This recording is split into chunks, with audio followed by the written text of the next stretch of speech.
You're kind of in the minority here. We have Bryan and me being similar with spoilers. For the viewers, yeah. I know a lot of people just watch the anime, and I don't want to ruin it for them. Hey, welcome to another episode of Because Anime. This episode is gonna be a bit special. We have a guest here, Bryan. We're gonna get to know him a bit better than fully delve into the One Piece episode that we have been teasing for quite a while. Some recent anime talks, some news, but better be ready for One Piece and spoilers. Warning beforehand, we're gonna have major One Piece spoilers here. So welcome, Bryan. It's nice to know you. And what do you think about anime in general? What series do you watch and anything like that? Well, thanks for having me, guys. This is a long time coming, and I'm glad we can finally do this.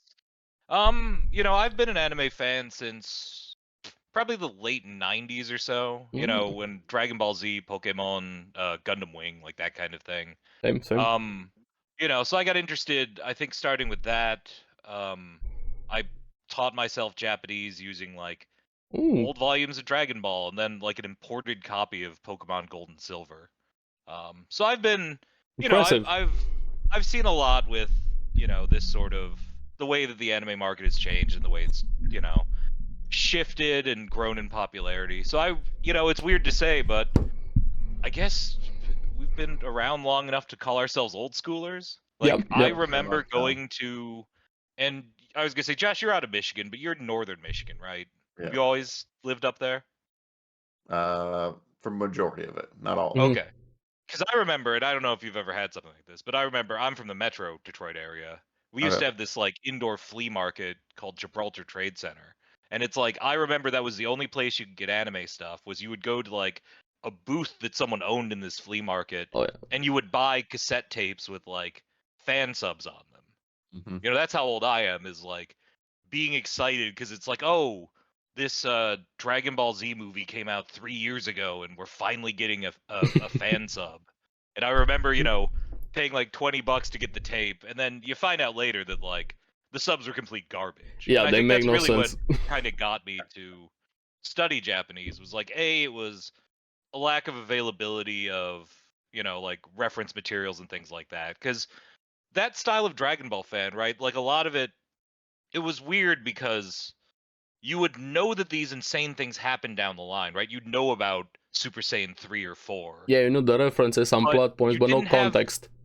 Right, you had no access to the series. All you had was what was on Cartoon Network. Yeah, so you were always like trying to see this, you know, what the next thing was. You know, you were always trying to see what the next thing was. And you just didn't have access to it, right? You had grainy, real, like, QuickTime clips on the internet. Yeah, split into parts, no subs, no terrible fan subs, or fan sites where you'd have to rely on their knowledge and they didn't know what they were doing. It was an interesting time. And I mean, the sad thing is, like, I look back on that now and we're not all that far from that. When you think about like the gaps in a lot of the translations we see, and just sort of like, I guess it's one of those things where the more that changes, the more things stay the same. Yeah. You know, like, especially with, say, Dragon Ball, where it's funny that, like, it's the only fandom I know of where there's, like, a parallel fandom for the English dub. So it's like, it's this interesting kind of, like, the English dub fans have their own canon that they go by, and it's based on the Funimation dub. And they have their own kind of, like, you know, conception of what the series is based on that's completely out of sync with what the original work is like. And it's really fascinating. Like, the older I get, the more I kind of, you know, spend time ruminating on that kind of stuff. Yeah, you're thinking on those sort of differences. Two people or two communities are experiencing the same things, but in different ways. And even right now, it's happening with a lot of series. People are starting to talk more about dub, sub, or even in their own language, not just the main to English or Japanese, trying to expand a lot more. And it's kind of interesting seeing how so many people have gotten into anime in general, and how they prefer to look at anime or manga, or getting into this medium. Yeah, if I was going to school today, it's cool now. Back when I went to school, it wasn't cool. Oh yeah, it wasn't cool at all. Not a lot of people knew about anime. DBZ was passable. Right. Everybody it was discussed in hushed voices, right? Everybody knew about in the corner of the cafeteria. You couldn't walk around wearing like anime merch You would have to kind of discreetly have one of those, like, like a backpack charm. Yeah, It's like, well, if you know, you know. Yeah. But just get to know you. Give them a clue at least. Yeah. Right, exactly. Because game will recognize games. Someone will see that and go, hey, Mhm. that's from that series. Yep. Yeah. And you could make Also, friends yeah. like that. Somebody knew you had a trinket or something like that, or a t-shirt, and you got to know people through that, even though it was a bit more obscure compared to right now, how anime is more mainstream. It's like yesterday, I Yeah. went to go pick up dinner, and I got complimented on my my Tokyo Ghoul shirt. And I was Awesome. like, oh, so someone Yeah, knows. yeah. Back in the day, that wouldn't happen. So. No, yeah, these things that were kind of old school otaku stereotypes, getting in a conversation with a stranger about, an anime or something like that. Like that, it's commonplace now. And I think, I'm someone who, because I've been a fan for a while and because I've been someone who like has focused on the original versions, like I have a complicated relationship with dubs. Like I understand the arguments for them, but I tend to be a purist, to be honest. Like I agree. tend to be, because I'm also I read the manga first, right? I'm that guy, the pretentious, like, well, I The manga follow is the always Japanese better. method of consuming it, where it's like I do the manga and then I wait for the anime, just because I think that's, obviously like framers' intent or whatever only matters so much, but I feel like this is how the medium is sort of consumed overseas in its natural habitat. So like to best kind of engage with it, I try to follow those terms. Okay. Because I do think it's like the anime is much more enjoyable when you know what's going to happen and you're just waiting for cool moments to be animated. I agree that I'm a bit a weird combination with you there. I prefer anime, but I take a lot of spoilers. Spoilers for me mean nothing. When I spoil myself, when I get into a series, hey, what's happening with this? Where do I get this? Where I read some manga, I follow everything. So spoilers, I consume a lot more spoilers when I get into a series.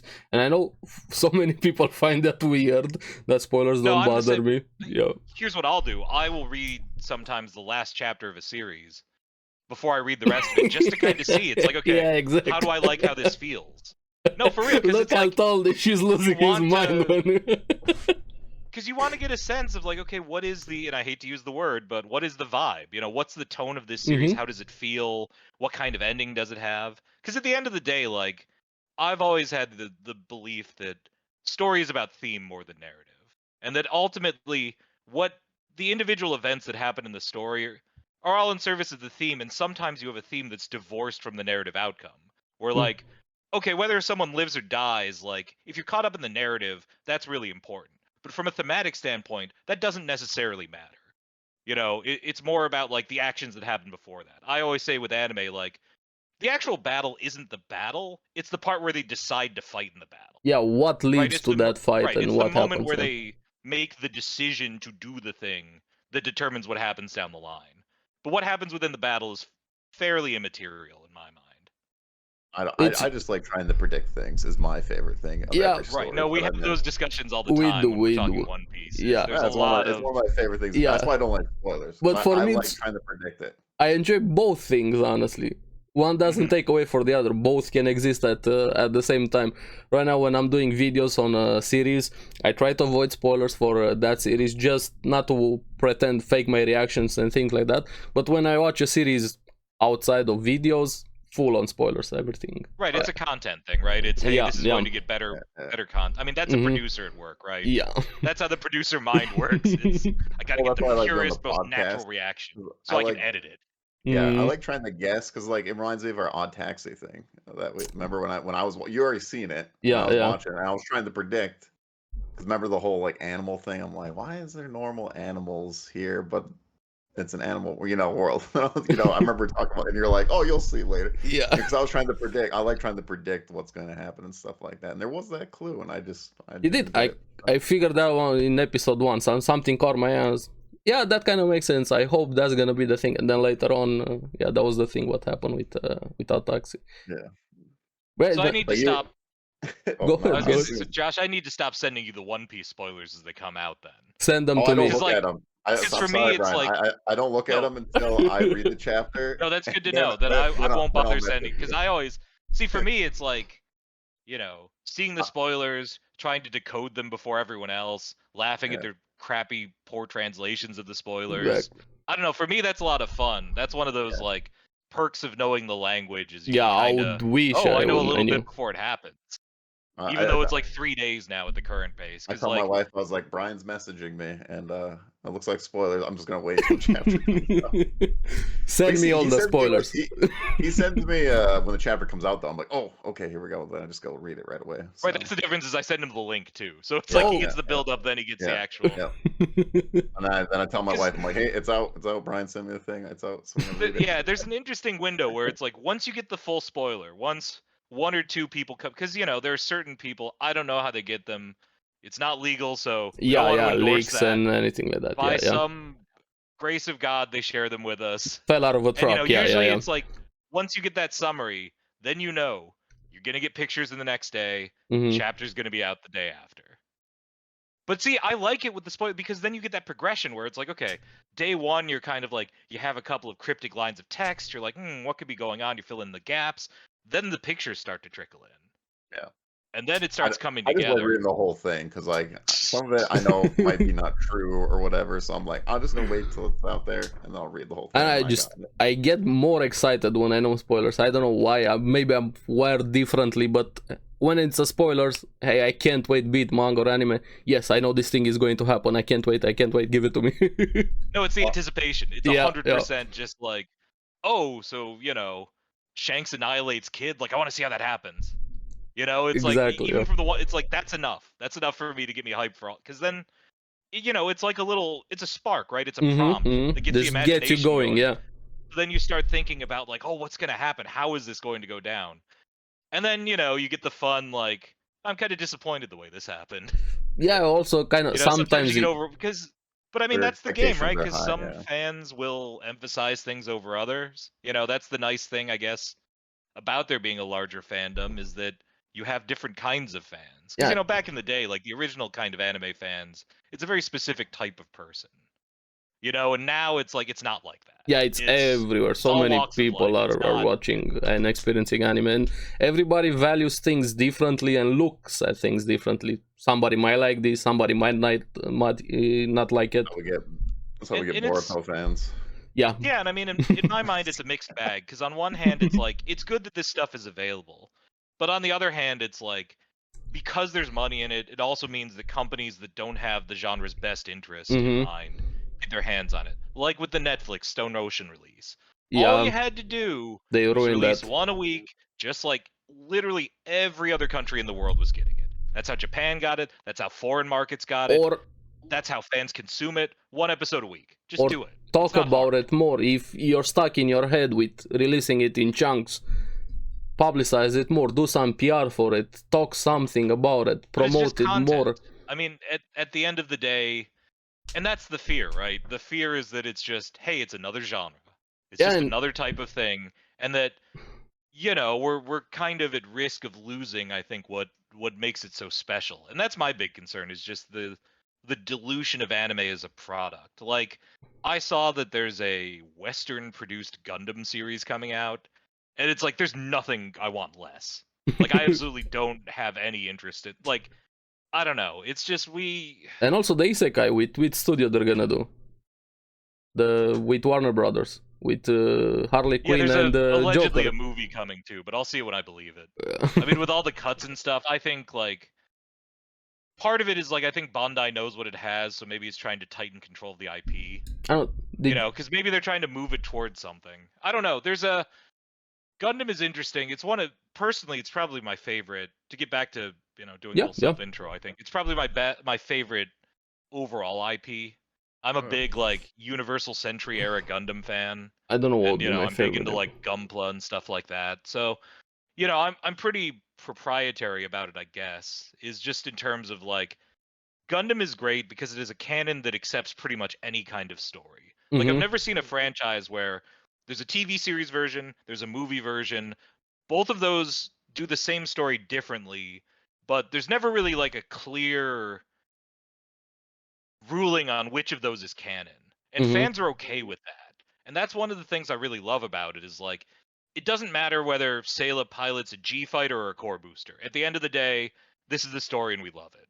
And I don't know of a lot of other franchises where people can can do that, where you There can sit is with that kind of contradiction, and I love that about Gundam. there is Fate, but Fate does it a lot more Fate messy is than only Gundam. one. Like with Fate, it's pure chaos. What you get there, so many routes, versions, timelines, and Gundam does it better, at least in my opinion. I'm not fully versed into Gundam. I've only experienced it quite a few of it, but compared to Fate, it's much more organized and makes more sense, so to say, in Gundam than everything that we've seen in Fate. Yeah, because it's more, I think, intentionally planned out. You know, and the other thing about it too is that, like, with Gundam, there's one core sort of premise behind all of the series, and it's just different iterations of that. Yeah. You know, that's what I really like about it, is that it is iterative, where it's like, okay, basically the story every time is like, hey, adults should trust kids to, you know, this political conflict, or yes. Right, exactly. It's like, hey, the youthful hopes of possibility overriding the cynicism of adulthood, and then sort of the journey of the youths within that. And pretty much every series is that premise, but they all have wildly different interpretations of what that means. And I think there's something really, like, fascinating on sort of a macro level, that there aren't a lot of media I mean, like, comic books kind of do that, right? Where it's, okay, you're always going to have Batman, but these are different interpretations of what Batman is. And right? what he's gonna do and where he's set up in this story, in this specific story, yeah. Right, but then Gundam does the thing also where it's like, oh, actually all of these series are canon, they take place inside the same timeline. Which I love. I think, partially, I think that was maybe a troll move by Tomino, by just being like, oh yeah, the Gundam Wing, regular Gundam, G Gundam, it's all the same thing. It's all, they all happen at some point in the same universe. But it makes sense. But at the same time, it's like, it's a great, right, from a thematic standpoint, it really works, and then just conceptually, I think it's a really cool, just a really cool idea. That it's, hey, this is the first iterative kind of media franchise. Like, Lupin the Third kind of does a similar thing, right? Where it's like, every Lupin series doesn't seem to be connected to the previous one, but it's Lupin, you kind of get it. Like, even when it says, you know, part 1, part 2, like, and I could be wrong, because I haven't gotten myself fully into Lupin, yeah, the same, yeah. But it's possible that, like, maybe they do reference the other series, but my understanding is that all of them are pretty much independent. So, like, if you watch Lupin the Third Part 3, they're not going to talk about something that happened in Lupin the Third Part 1. It's like Final Fantasy games. They're all right, exactly. Yeah, perfect example, yeah. I like seeing that played out in anime. Just because it's, you know, people get so obsessed with canon. Yeah, so and fixed, I like so seeing fixed, a franchise that's just kind of like, you know what, maybe it's all canon. Maybe none of it's canon. It just exists. And just play with it, enjoy it for the sake of it. Stop over analyzing things. And I think that's the old school fan to me, just being like, don't you kids know how lucky we are just to have this? Just like, enjoy That's why it. we all bought those Dragon Ball Z DVDs with 3 episodes for like $25. Because it was just like, don't you know how hard it is to get any of this? I'll take what I can get. That hasn't gone away yet. Well, now they're smart. They do the box sets. The realization I had was that, like, unless it's Aniplex, it's ridiculously expensive. Because I was gonna try to buy Kill la Kill, and it was like, I think it was like $30 for like 4 episodes, and there's like 5 parts, you know, for the 20. Wow. Yeah, damn. Yeah, it was very expensive. No, that's. I don't know what it is now, but if that's Aniplex the other extreme. If Aniplex got it, they only sold like limited editions, so no matter what, if Aniplex got the anime, it was like $100. Like that, I brought like Durarara, that was like $120 for that, just for the 24 episode thing. Or like, so I think Tokyo Ghoul, I think they had Tokyo Ghoul as well. That was like almost $100 as well. So I was like, oh, did Aniplex got it? Oh no, I gotta spend good money for this. But at least, you know, it's probably pretty good quality. Like, the thing I saw recently is there's a releasing company called Discotech. And I don't want to throw shade at them, because, like, you know, hey, a lot of these series aren't being brought here otherwise, and this is the only way to get them. But they're selling Blu-rays with, like, SD versions of older anime, and it says, like, SD on Blu-ray on the packaging. And it's like, why would I ever pay $50? Like, if I downloaded a fan sub, it would have a better source than this. Yeah. Like, they would use the Japanese Blue Disc version or something, or Memorial Box. I know. Like, you're literally taking 240p masters from, like, you know, when ADV held the license and then re-releasing. It's like, come on, man.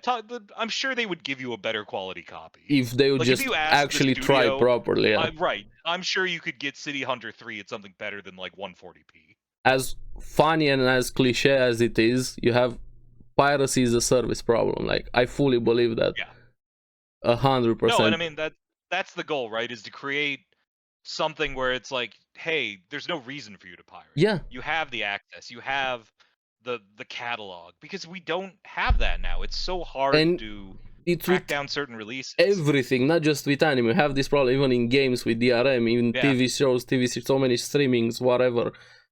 Offer a proper service. A lot more people are gonna be inclined to pay for it and experience it that way to support the industry when it's a better experience. And piracy is never gonna go away. You have people that always refuse to pay in every industry, but it's gonna go down. It's the same as with laws.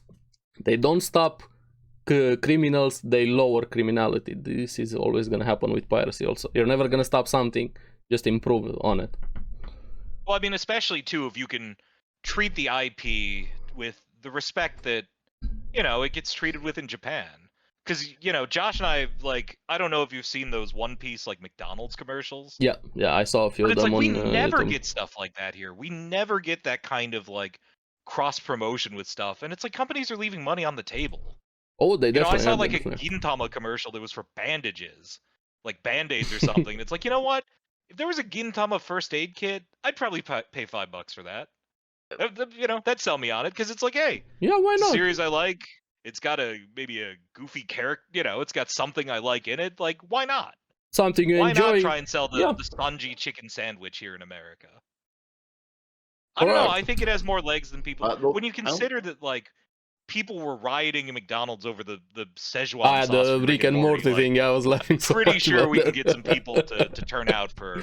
They definitely are. And even with movies, with anime movies, it's quite annoying. We get them so late compared to their Japan release. Yeah, to get and a sub and version. you get them for one day on a Tuesday. Let alone on cinemas and even on streaming, comes so like 1 year later. It's getting better. Yeah, slightly. but still, even what they did. Demon Slayer actually made it to my small town, which is like never happened. That was milked. That one was also very milked. Like, what they did. Even for my movie theater, like, it was shocking that it actually made it. I would usually have to drive usually have to drive 3 hours to go see it to a movie theater. For me, I rarely get anime movies in Romania. Right now, in like last couple of years, they finally started adding some anime related things. Yeah. But yeah, the industry needs a lot of improvement, and even right now, even more. And I think that's the struggle, and that's the thing I'm kind of fascinated by, right? Is like, how does Japan grow anime while still maintaining the integrity of what it is, and without letting it fundamentally change? And I mean, you know, I guess on some level it's always going to change, but I you know, I'll be interested to see in the next 10, 15 years what direction the industry goes in, now that, you know, companies here, mega corporations, are realizing, like, hey, manga's outselling all these other kind of books. Oh yeah. You know, so it's like, well, how will people react to it? But also, and you know, the comics the future's bright at the end of the day. Suffering in quality right now with everything that's happening in movies and stuff like that. Not respecting source material. It's happening quite a lot more in the Western content that we have. Movies, TV shows, series. We complain about anime, but what everything else suffers it's a lot worse than what we have with anime and manga in general. See, but I also think anime is heading in that direction. Like, how many more Isekai series do you need? You know, how many more just kind of like, hey, I died, now I've been reincarnated as a level 99 janitor in the Demon King's I agree with you, but also at the same time, I love Isekai series. Really, I'm not an Isekai. I get it, but also I look at it in the same way. How many romance series do we need with misunderstandings? Like, they're not communicating at all. I agree totally. Can say the same things about a lot of genres, but for me, Isekais, I know they're trash, they're generic. I wish, of course, we got on other series, they deserve a lot more adaptation, better animes, better mangas. I didn't say anything about the genre, I just said there are too many. Oh, I agree with that. There are too many of them, but also at the same time, I enjoy Isekai quite a lot. And there are some very good exceptions, as in anything. Sure, yeah, absolutely. And I agree, they need to tone it down also. I'm the first one to agree with that. They need to tone it down my point is majorly. largely just sort of like companies become so cynical with these kind of things, where it is just like, hey, I mean, it's the same thing with Western movies, right? Where you watch like a movie that came out in the last 5 years, you can predict the beats that are going to happen. It all feels algorithmically Yeah, it's designed to be formulaic. like, right, who are the top 3 actors of 2017? Well, we're going to put them all together in this movie. You know, all these people liked about, and it's going to be about a topic people cared about then. But then by the time you get it, no one cares about it anymore. Mm-hmm. So it's like, what are we what's even going on doing with, at this point? superhero movies right now. Right. Yeah, but they're just even bad movies, let alone them being superheroes. Yeah. Well, I'm just saying the superhero movies, like right now, how they're feeling and stuff. I feel like people are kind of getting, tired of it. It's like we've seen this, multiple times. Well, and it was good at the beginning, and now it's like we've done this before, And that's the struggle with anime right now, right? Is like, as much as it's cool that we have these AAA properties this season, like Bleach is back. There's a new Kenshin anime. On the other hand, it's like Bleach ended 10 years ago. Kenshin ended 20 years ago, and there was already an anime adaptation of it. It's like, what are we doing here? There's no one has a new series. No one has like a new concept that we can throw out there. Can we get Berserk though, please? Oh yeah, Berserk needs a proper adaptation. Ufotable, Berserk, please. But also, there's way too many animes per season compared to years ago. Like 20, 30, 40 series per season. Like, I get it. Anime, you're pumping anime for money, but tone it down and have more quality than quantity instead of just so many series, a lot of them generic, a lot of them, why did this series get an adaptation? Just to promote the source material. And I know a lot of series deserve a better adaptation, but then you have 40 series that have no nonsense, of course, excluding the obvious ones. I feel like anime though is like you can just do so much more than what we can get on the TV. Oh yeah, 100%. Anime is the better medium. There's more wide variety of things. Like some anime just go way out there, like I don't know, Darling in the Franxx. I was like, what the hell is this? Like why not? Why not? Because anime, right? Yeah, exactly, because anime. And I like that about anime. I like, okay, I'll go with this crazy idea. Sure, yeah, why not? You can have a lot more fun with anime and tell stories much better than with live action thing. Yeah. So. Yeah, I mean, overall, the industry is in a good place. Complaints aside, I'll take this, right? I will take, hey, we have access to these things. They're better quality. Because before, like, to get to the main thrust of the episode, I guess, the idea of, like, having access to something like One Piece's SBS, that would have been unheard of.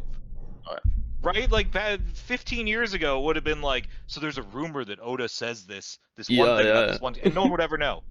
It's like, with Dragon Ball, there's some quote where Toriyama allegedly said he didn't like Vegeta. And all these years later, fans are still arguing about this mythical interview in, like, Famicom magazine from 1992. It's stuck with them, random thing. But no one has the originals.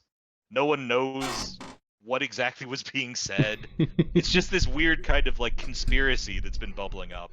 And you know what? Like, I guess if we don't have stuff like that, where it's just 20 years of people arguing about whether or not the Earth will blow up if Gohan goes Super Saiyan, then I'll take it. I'll take the stuff I don't like if it means that, like, we don't have to play these games anymore. Take everything we have and gotta take the good with the bad. Right, exactly. Sometimes you gotta take the month break before you can get back to that sweet One Piece. True. And let's see with recent news. Yeah, let's get into some recent things and then get into the big topic with One Piece. Okay, sounds good. This is Bryan, so here. Yeah, quite the intro, right? Yeah, it's been awesome. I like doing it that though. That's when I had a podcast. That's how I always used to do it. Is you just start. Yeah, exactly, and then see where it leads. You see where it goes. Instead of scripting everything and going by it like a robot, more natural like this. And that's why you need a producer to go, okay, let's talk about the stuff we need to talk about. And editors, even for manga artists, sometimes even they go way into Narnia. That's why there's that's why there's a page limit in the chapters. It's like our Made in Abyss episode. We didn't plan that, and it just became the Made in Abyss episode. True. It was so long of talking about it. Then it just became that episode. Well, yeah. What have you guys been watching from this new season that is starting right now?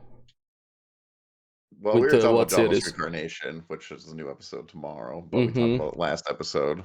Yeah, we're recording this one on Saturday, a day earlier than usual, so no Mushoku talk, unfortunately, this week. But Bleach, let's see, I think Bryan, you also watched Bleach. You two are Bleach. Yeah, I'm a big Bleach head, especially this new series where they finally got it right. It finally looks like the manga. The pacing is finally fixed. Exactly. There's less of those, like, you know how the first Bleach anime would do that thing where it's like super tense moment, then immediately a goofy moment, and it's like, okay, breaking the tension and pacing. Yeah. But then the anime will stretch that goofy moment on for like 4 minutes. Whereas in the manga, it's like 2 panels, and then we're back to the serious and stuff. You skip parrot quite much more easily in the manga instead of the anime. But on the other hand, maybe the pacing is too fast. You know, like I've crunched the numbers, and we're doing about 5 or 6 chapters per episode. So we talked about this before we started recording. The last season of 13 episodes covered, like, you know, like how many like a ton of volumes, right? It was like 30, I don't remember how many. 5 per chapter, right? It was like 40, right? So it's like, just... But we went from, it's like 5 volumes, which is a ridiculous amount to cover when you consider it's 10 chapters per I kind of like it, though. I think they're doing a good job with it. It's fast, I agree, I wonder it's if fast. It's too fast, though. That's my only thought. I don't know. But you know what? On episodes like this last one, where it was like mostly set up and it was probably stretched over like 3 weeks in the manga, it was nice to have that all in one episode. Yeah. You know, because the thing about Bleach that I think makes it unique as a manga is like Kubo's pacing is really interesting, like the way that he tells the story.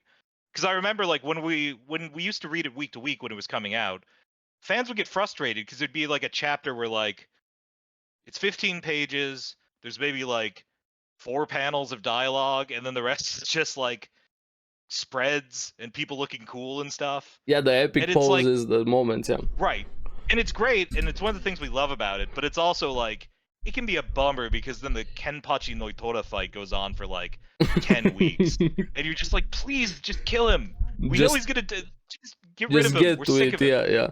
And that's why I think I like the pacing here. You get to the point, you show the thing you want to show it, and they're doing such a good job with even the backgrounds and explaining a lot of the things.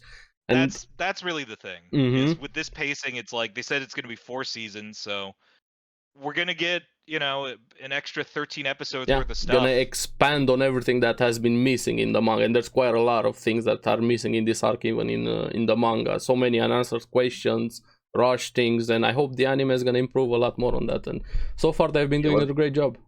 Wasn't the Bleach ending rushed, right? He got rushed for it.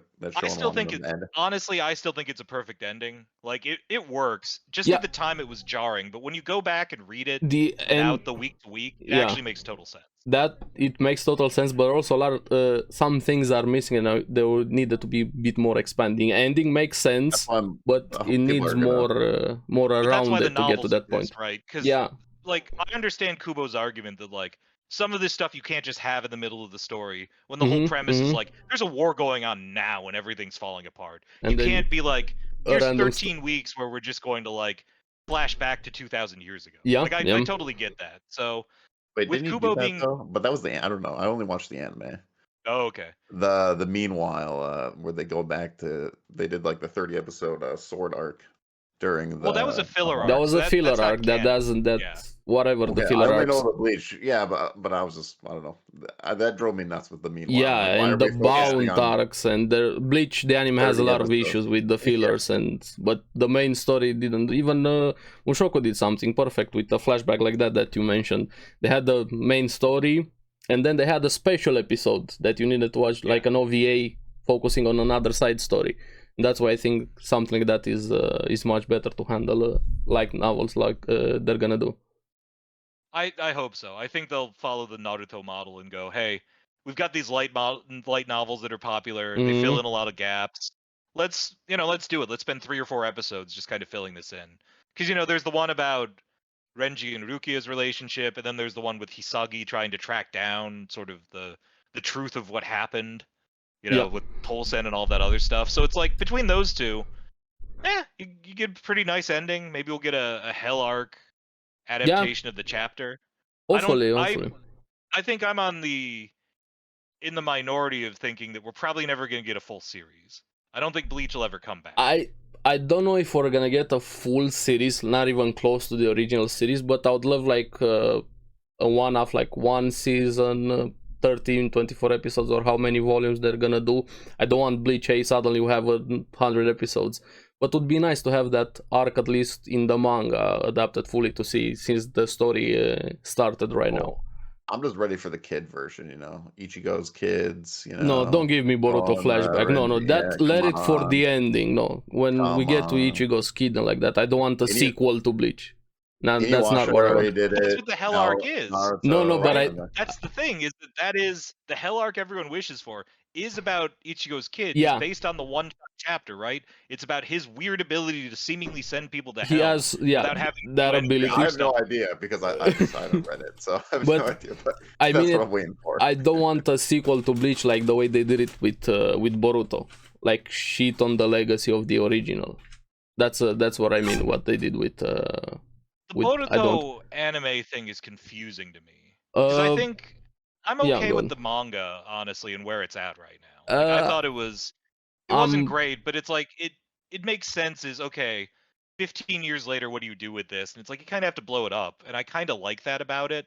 But at the same time, it's like the anime did the thing where it's like, oh, you wanted to challenge what the first series was about and kind of like do the same stuff, but in a way that's kind of counter to it. The anime is like, no, we're just going to redo previous arcs. I just don't like we're just going to take arcs from the original and then just do like repeat it with a twist. Yeah, that was a little aliens. But do it like 100 or 200 years later with Boruto. They could have done that with the world instead of ruining so many legacy characters that they did. That's my problem with it. Ruin that many legacy characters at the end of the day. Well, I think it's just really hard to write with Naruto and Sasuke being powerhouses, and like you have. Yeah, that's what I mean. Instead of trying to shine this new putting them down. Yeah, you're nerfing them just for the sake of nerfing. Yeah, they're like a tool right now, using them as a prop. With Sasuke and see, I don't think they were nerfed, honestly. I mean, I think you had 13 years where no one was fighting anyone. Like, they're like, still powerful, but like they're not battling people. Boruto come and stab him. No, but they took away their powers literally with spoilers here, by the spoilers with Naruto and Boruto. So just so you guys know. But that's not nerfed. That's a story development. Yeah, nerfed but is when you have like they suddenly just I don't believe it. I guess it's kind of a nerf. Naruto lost Kurama. Right, but again, that was a plot thing. Yeah, but nerf implies that I think it's unfair. That it was just like a random. Yeah, but it was unfair the way it was used. That's what I'm saying. Not unfair how it happened. I'm saying. And Sasuke lost the Rasengan. I'm sorry if I'm mispronouncing that. I'm bad with names. Why not do it differently or have the story after their generation instead of focusing on how Naruto handles him being a Hokage? Have that like a send-off of the series. Then a few generations later, how is the world handled after everything majorly that happened? I would have liked but I mean, it also makes sense with the idea of, hey, it's the will of fire. Like, I'm not saying that it's perfectly executed. Oh, I'm just saying I understand why it was done the way that it was done, and it makes sense. Like, there are some issues with how it was done, obviously, but at the end of the day, like, I get the argument within universe of why the next step would logically be, hey, let's look at the kid. Because the whole thing is, like, passing down your will to the next generation. And I think the problem it got into was the realization that, hey, this is still a shonen series, so Boruto eventually has to come to the same conclusion as Naruto at the end of the day. Yeah, they're repeating a lot of things. Right, so then you end up just repeating it. Versus like what you're saying, hey, if you did something more drastic, you could hit those similar points. I just think it could be worse. I feel like there have been worse follow-ups. Oh, like, I really, definitely. Yeah, that's my whole thing. Yeah. Is like, you know what? I'll take it. At the end of the day, we still get some good moments. The overall like escalation makes sense just given how the manga ended. I just think it's just hard to write it, just because it is. Naruto is a god. It needed to be something else. And also, Naruto's still a god in the universe. Sasuke is pretty much god level, you know. And it's like, how do we create a threat where Boruto can shine in his own story? But you know what? hard. Spoiler alert, I do like what they did with the last couple of chapters of the manga. With the sweep, the swap big, with Yeah, where it Boruto. swapped. yeah. Or, Yeah. when But Bleach I did that do- also already. Right. Yeah. But yeah, I mean, you're not The going to full find bringer. originality in shonen series. Yo, I agree. That's I why agree we fully. like I mean, talking about right, when we get to One Piece, it's like, we like the fact that every arc is the same arc, right? That Wano is basically just every other battle arc that we've seen. Yeah, get to Has New all the Island, same fight the beats. boss, and yeah, if Luffy can. still loses 2 or 3 times. Mhm. You know, there are certain memes, right? And that's, I mean, we live in a culture of memes. Yeah, And that's everything why all is the a meme. entertainment's Life the is a same, I meme. Yeah, guess. yeah. It's because it's all memes. But yeah, what other series are you guys into? I watched the first episode of the new Kenshin. I thought it was fun. I didn't get to it. I'll give it a, you know, I've read the manga a million times. I do love it. How is It it? feels a little unnecessary, but I'll give it a chance. How is it compared to the original? Also, if you watch the original. I mean, it's hard for me to judge the original because I have a lot of like nostalgia for it, and I think there's just a lot of like. Yeah. The thing I don't like about, and this is weird to say, but one of the things I kind of don't like about anime now is like, because it's all done on computers, the animation's pretty much like consistent from episode to episode in a way that it didn't used to be. But it also means that like you don't necessarily get some of those stylistic risks that you used to. Yeah, more I don't know, artistic touch than yeah. Yeah, and like, and it's cool to see effects, but eventually it just kind of you become numb to it, right? It's like Luffy with the, hey, I've got crazy hockey stuff. The first time you see it, you're like, huh? And then every other time you have to see it now. It feels a little like... They did something awesome, speaking with One but Piece. Again, I'll give it a chance. I really like, you know, if something with the Kenshin series, you know, like there was the 1999 Hunter x Hunter and then the more recent one. And I'll say I like the more recent one. Because, yeah, I agree with that. The 2011 one. Canon, Yeah. it has better pacing, all that. So at the end of the day, we'll see. It's for me, it's just like the original was so iconic. The vocal performances, the animation, the theme songs. There's just so much nostalgia that it's hard for me to just go, yeah, let's see what this new thing is. But I'm going sure in with an open mind. I'm sure I'll watch it and I'm sure I'll enjoy it. So, you know, we're hoping that it will be a brotherhood. Full Metal Brotherhood. Yeah, that would be nice if they give that quality. We're not hoping that it's a Berserk. No, Berserk is an atrocity what they did to that IP universe with the anime, with everything. And yeah, we talked about it on the podcast. It's so funny, speaking of also on Isekai, you have like 200 Isekai per year. It gets one of them, it's a generic H1 Isekai, I think it was My One Hit Kill Sister. Surprisingly, it had really good animation during fights, and that type of series gets that treatment, and then you had what happened with Berserk, the sequel after the original anime. It boggles my mind, how does that happen? You get a trash isekai, gets good quality, and Berserk, one of the most influential things in gaming, anime, manga, whatever, very well known, and it gets, what was that, metal on scratching table, whatever that CGI was Bryan that happened with the noises, series. man, you know? Yeah. When the sword hits, you know? Like how does that happen? CGI fest, man. But yeah.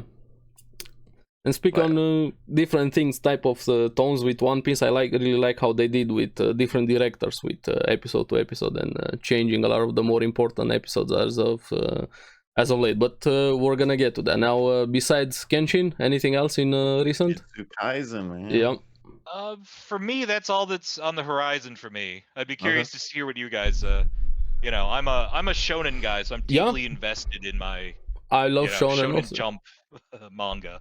Did you know anything about Jujutsu Kaisen manga, anime, season 1, anything with the series?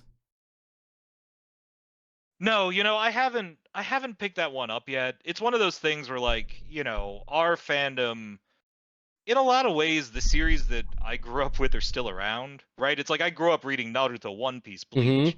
It's like all that stuff's still there. Yeah. So it's hard for me to get into the newer stuff. Like I read My Hero Academia. I don't love it. It's okay. Yeah, I agree. Black Clover, I don't really like it, but I still read it. Black Every once in a Clover while, there's like, good ideas.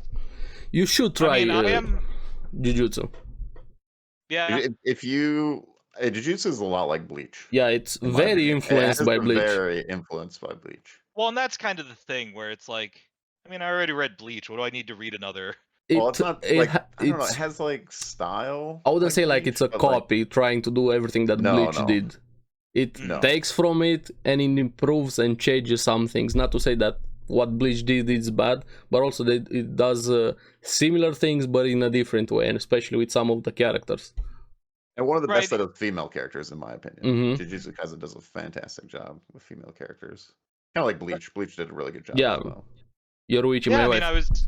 I was just praising that, like anime for being iterative. So, maybe I just need to accept that with shonen series too. Yeah. But at yeah. the same time, I'm at that point, I think, where it's like I've read enough, or I want something that changes the game a little bit or kind of challenges it. I would say though, and this is a dark horse pick, I would say probably my all-time favorite Jump series is Funny. GINTAMA. I tried Like with 100%. Gintama, man. I really I like tried with Gintama. Gintama. I just couldn't get into it.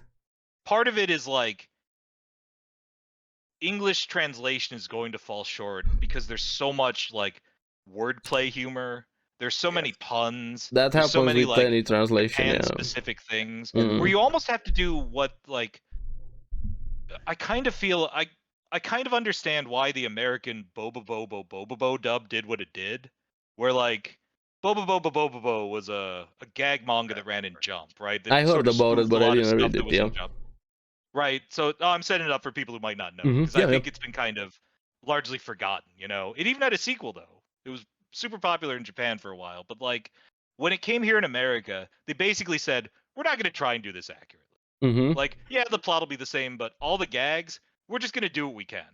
And it works. It works because it's like, okay, we're not trying to take a thing that needs context and making it fit. Instead, we're saying this is an absurdist series, so let's just lean into being absurdist.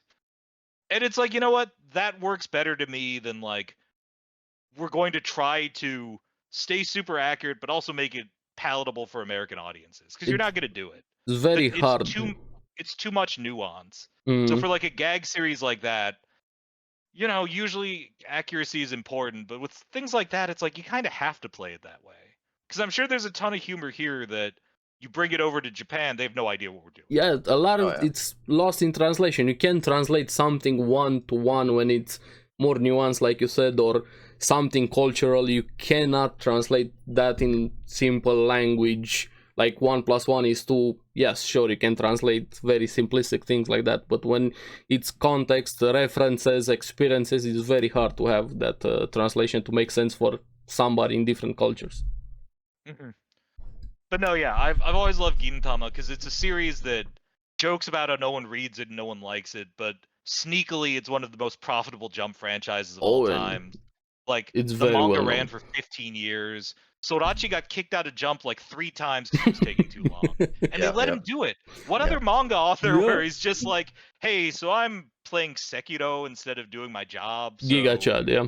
Can I just be in another magazine? And then when he ran out of chapters in that, they're like, oh, you could use the app, I guess. And he's like, yeah, I will. And then he was still like 2 months late. Like they made episodes about that too.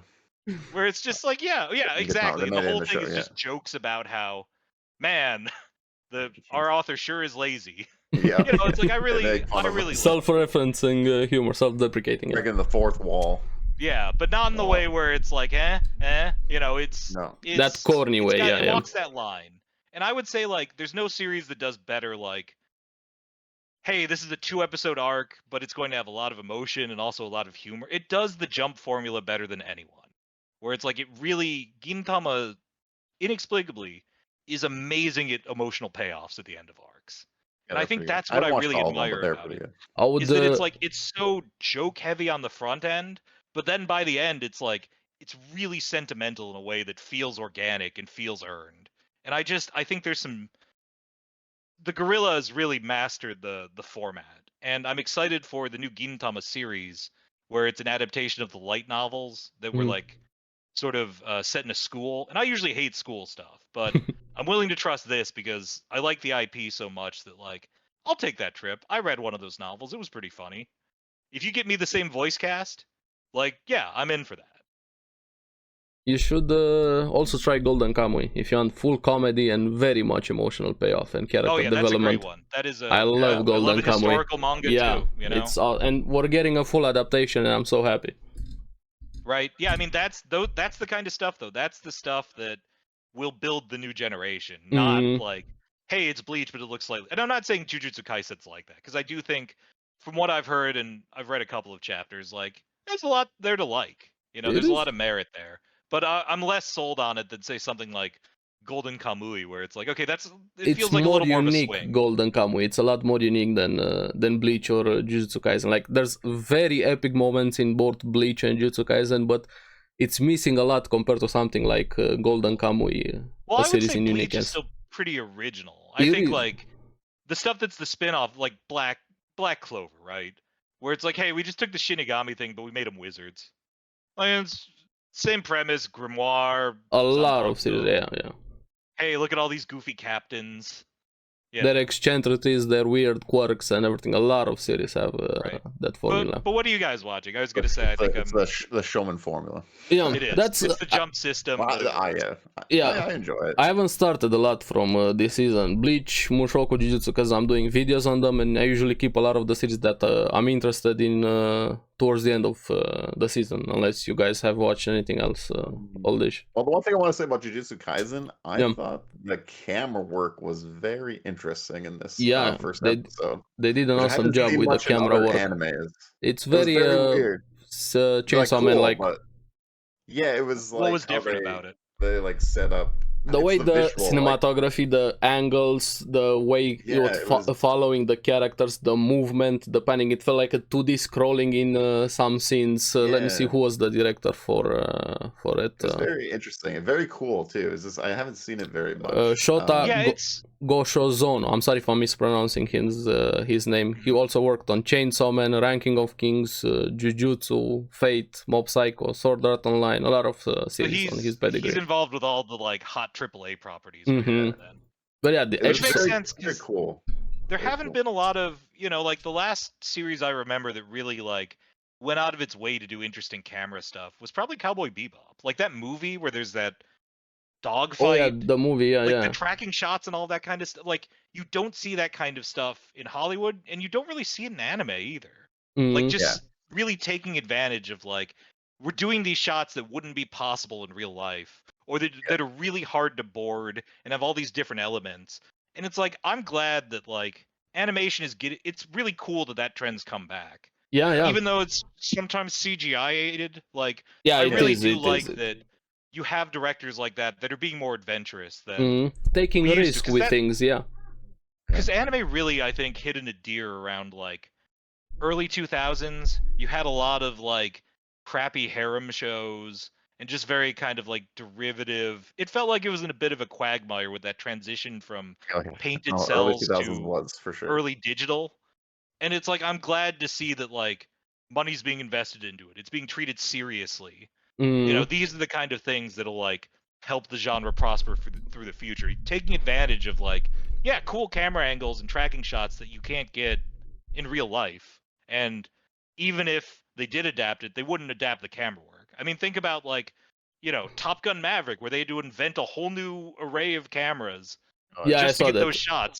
You don't have to do that with animation. It's funny because it's like, if this were animated, like I'm sure Macross Plus probably did that same camera work at some point. It's like they were able to simulate that 20 years before because it's like it's animated. They're working in reverse kind of compared to live action movies when you have to invent new cameras for live action movie, and in anime you invent new scenes because the camera is already able to do anything you want it to do.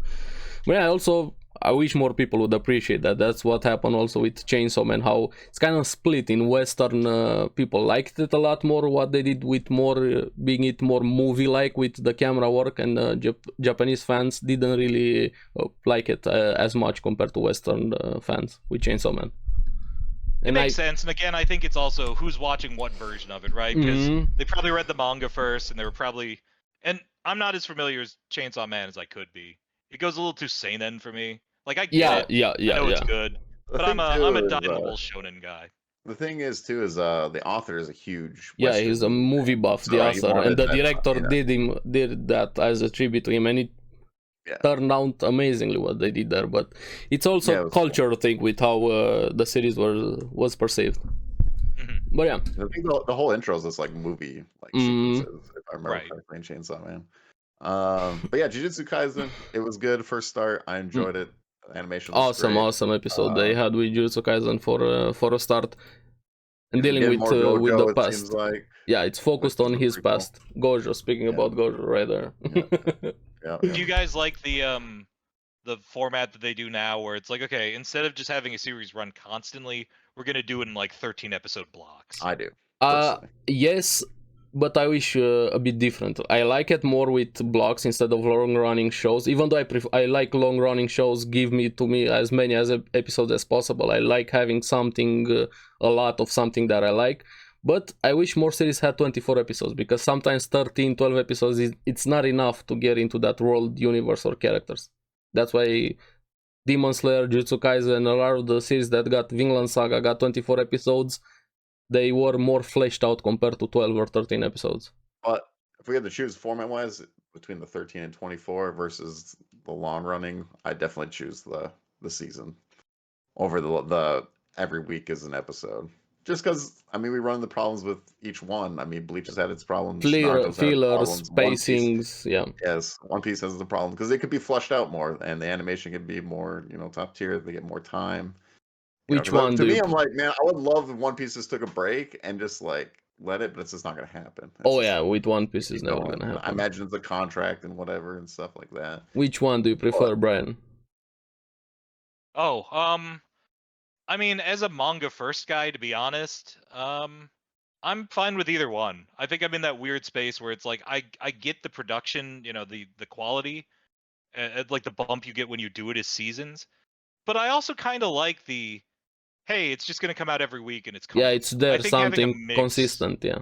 I think it's the mix is what works best. Is like certain things you can do it with, certain things you can't. Mm-hmm. One Piece, I think you can have that running in perpetuity, and it's fine. And it's also, again, like in Japan, they're reading the manga first by and large. Oh, a So lot more you people pop in in on the manga, anime, yeah. and we're not as dependent on the anime for what happens next the way that like Western audiences tend to. Even I kind of save like 20, 30 episodes with One Piece, and then I binge it compared to I watching was week gonna to week. say, I feel like people treat it as seasonal as this, but I just rather personally more of the quality for seasonal.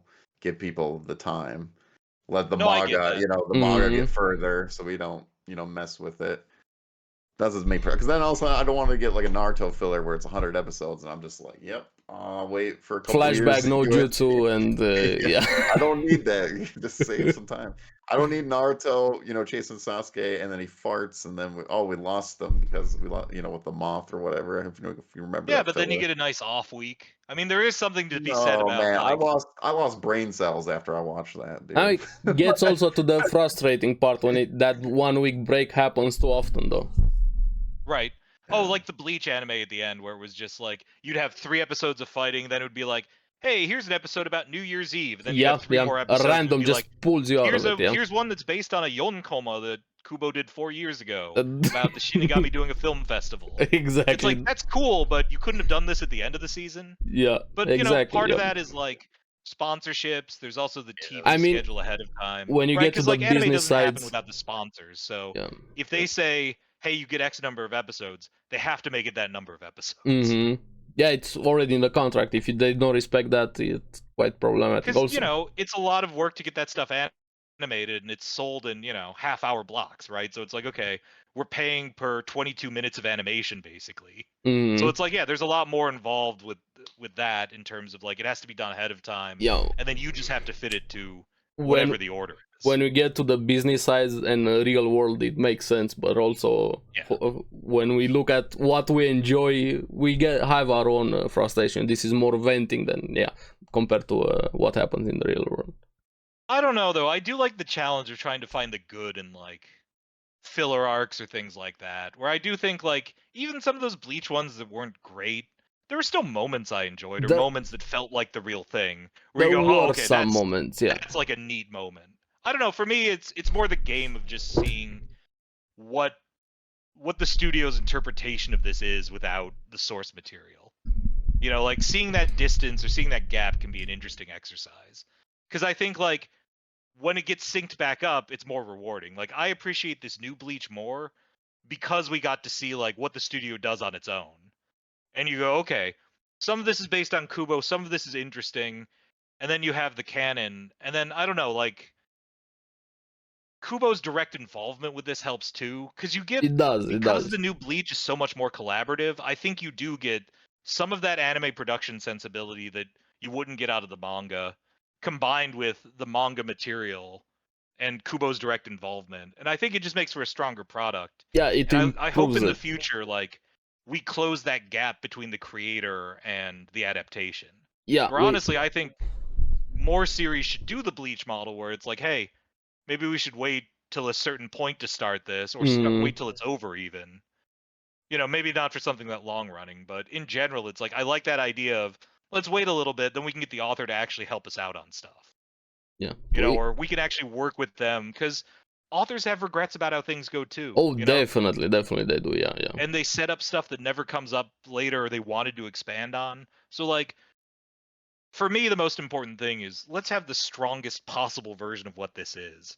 And if you're making an anime, it's like, obviously you need to respect the source material, but you also have to respect that anime is a different medium. Yeah. So it's like, you need both sides of expertise to come together. It can't just be straight canon, because if you only cared about a perfect, you would just read the manga. You Same wouldn't as need the animation. As the translation thing that we have. You can't translate manga one-to-one into anime. You have to change because of a different Something's always medium. going to be lost. Yeah. It's, it's hard to accept, but it is what it is. There are different things, and series there's a lot from this season that I'm interested in, but I'm probably gonna wait until to binge it. Any other series that caught your eyes besides the 3 big ones, the sequels that we have right now? The other one would be Fate, because that I watched. Yeah, I heard really, good things liked. about Fate, really Strange Fake. Yeah. I'm in for the ride for that. It was a 1-hour episode, so. Oh wow. Yeah. I like that in series doing more 1-hour episodes. You haven't watched it yet, right, Aries? No, because it's gonna be later when it starts. You're gonna be happy. So. Oh, I already have spoilers. Well, no, I'm just saying, Gilgamesh, he's actually really cool in this one too. So. I mean, he's cool in other ones, but it's just cool to see. Gilgamesh, yeah. I don't know, the setup was really nice for this one. I'm very excited. This one's like in America as well, so it's gonna be very interesting.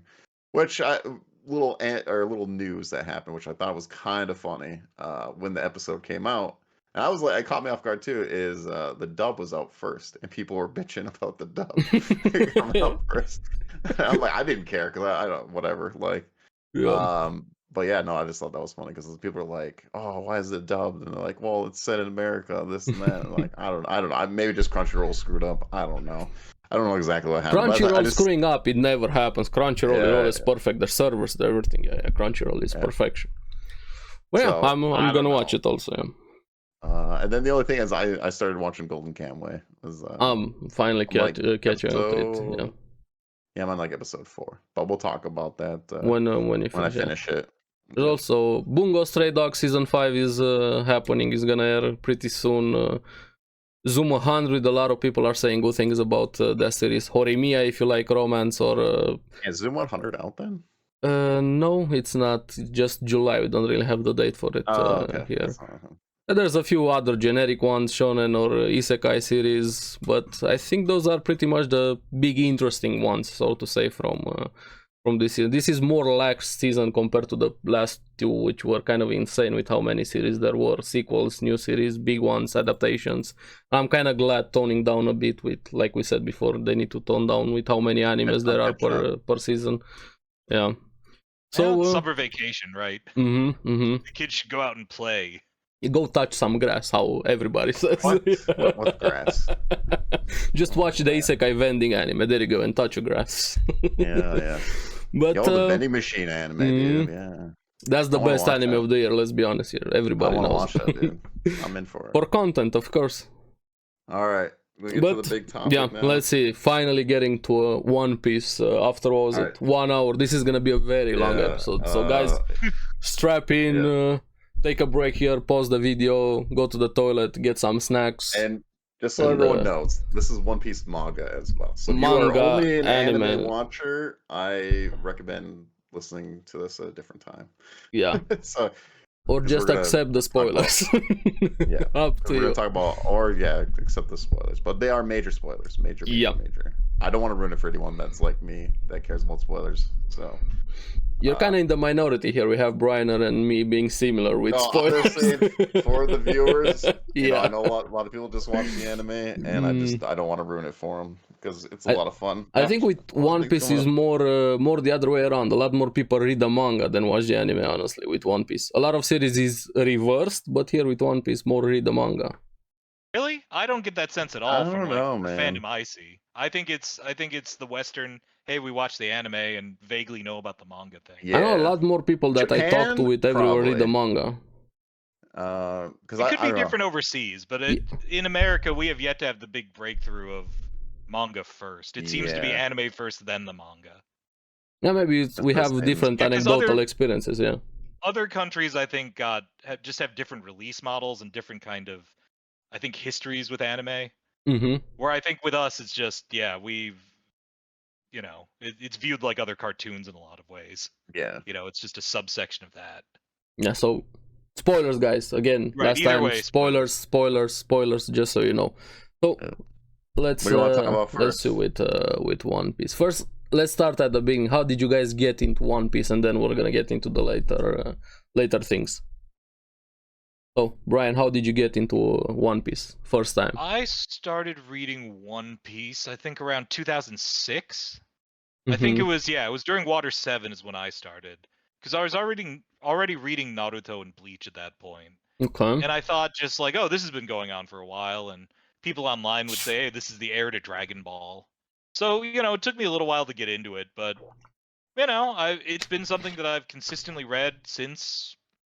I mean, God, if I started in 2006, what, 17 years? It's just become like a nice weekly tradition. I think I didn't really fully get into it or appreciate it till probably around the Summit War.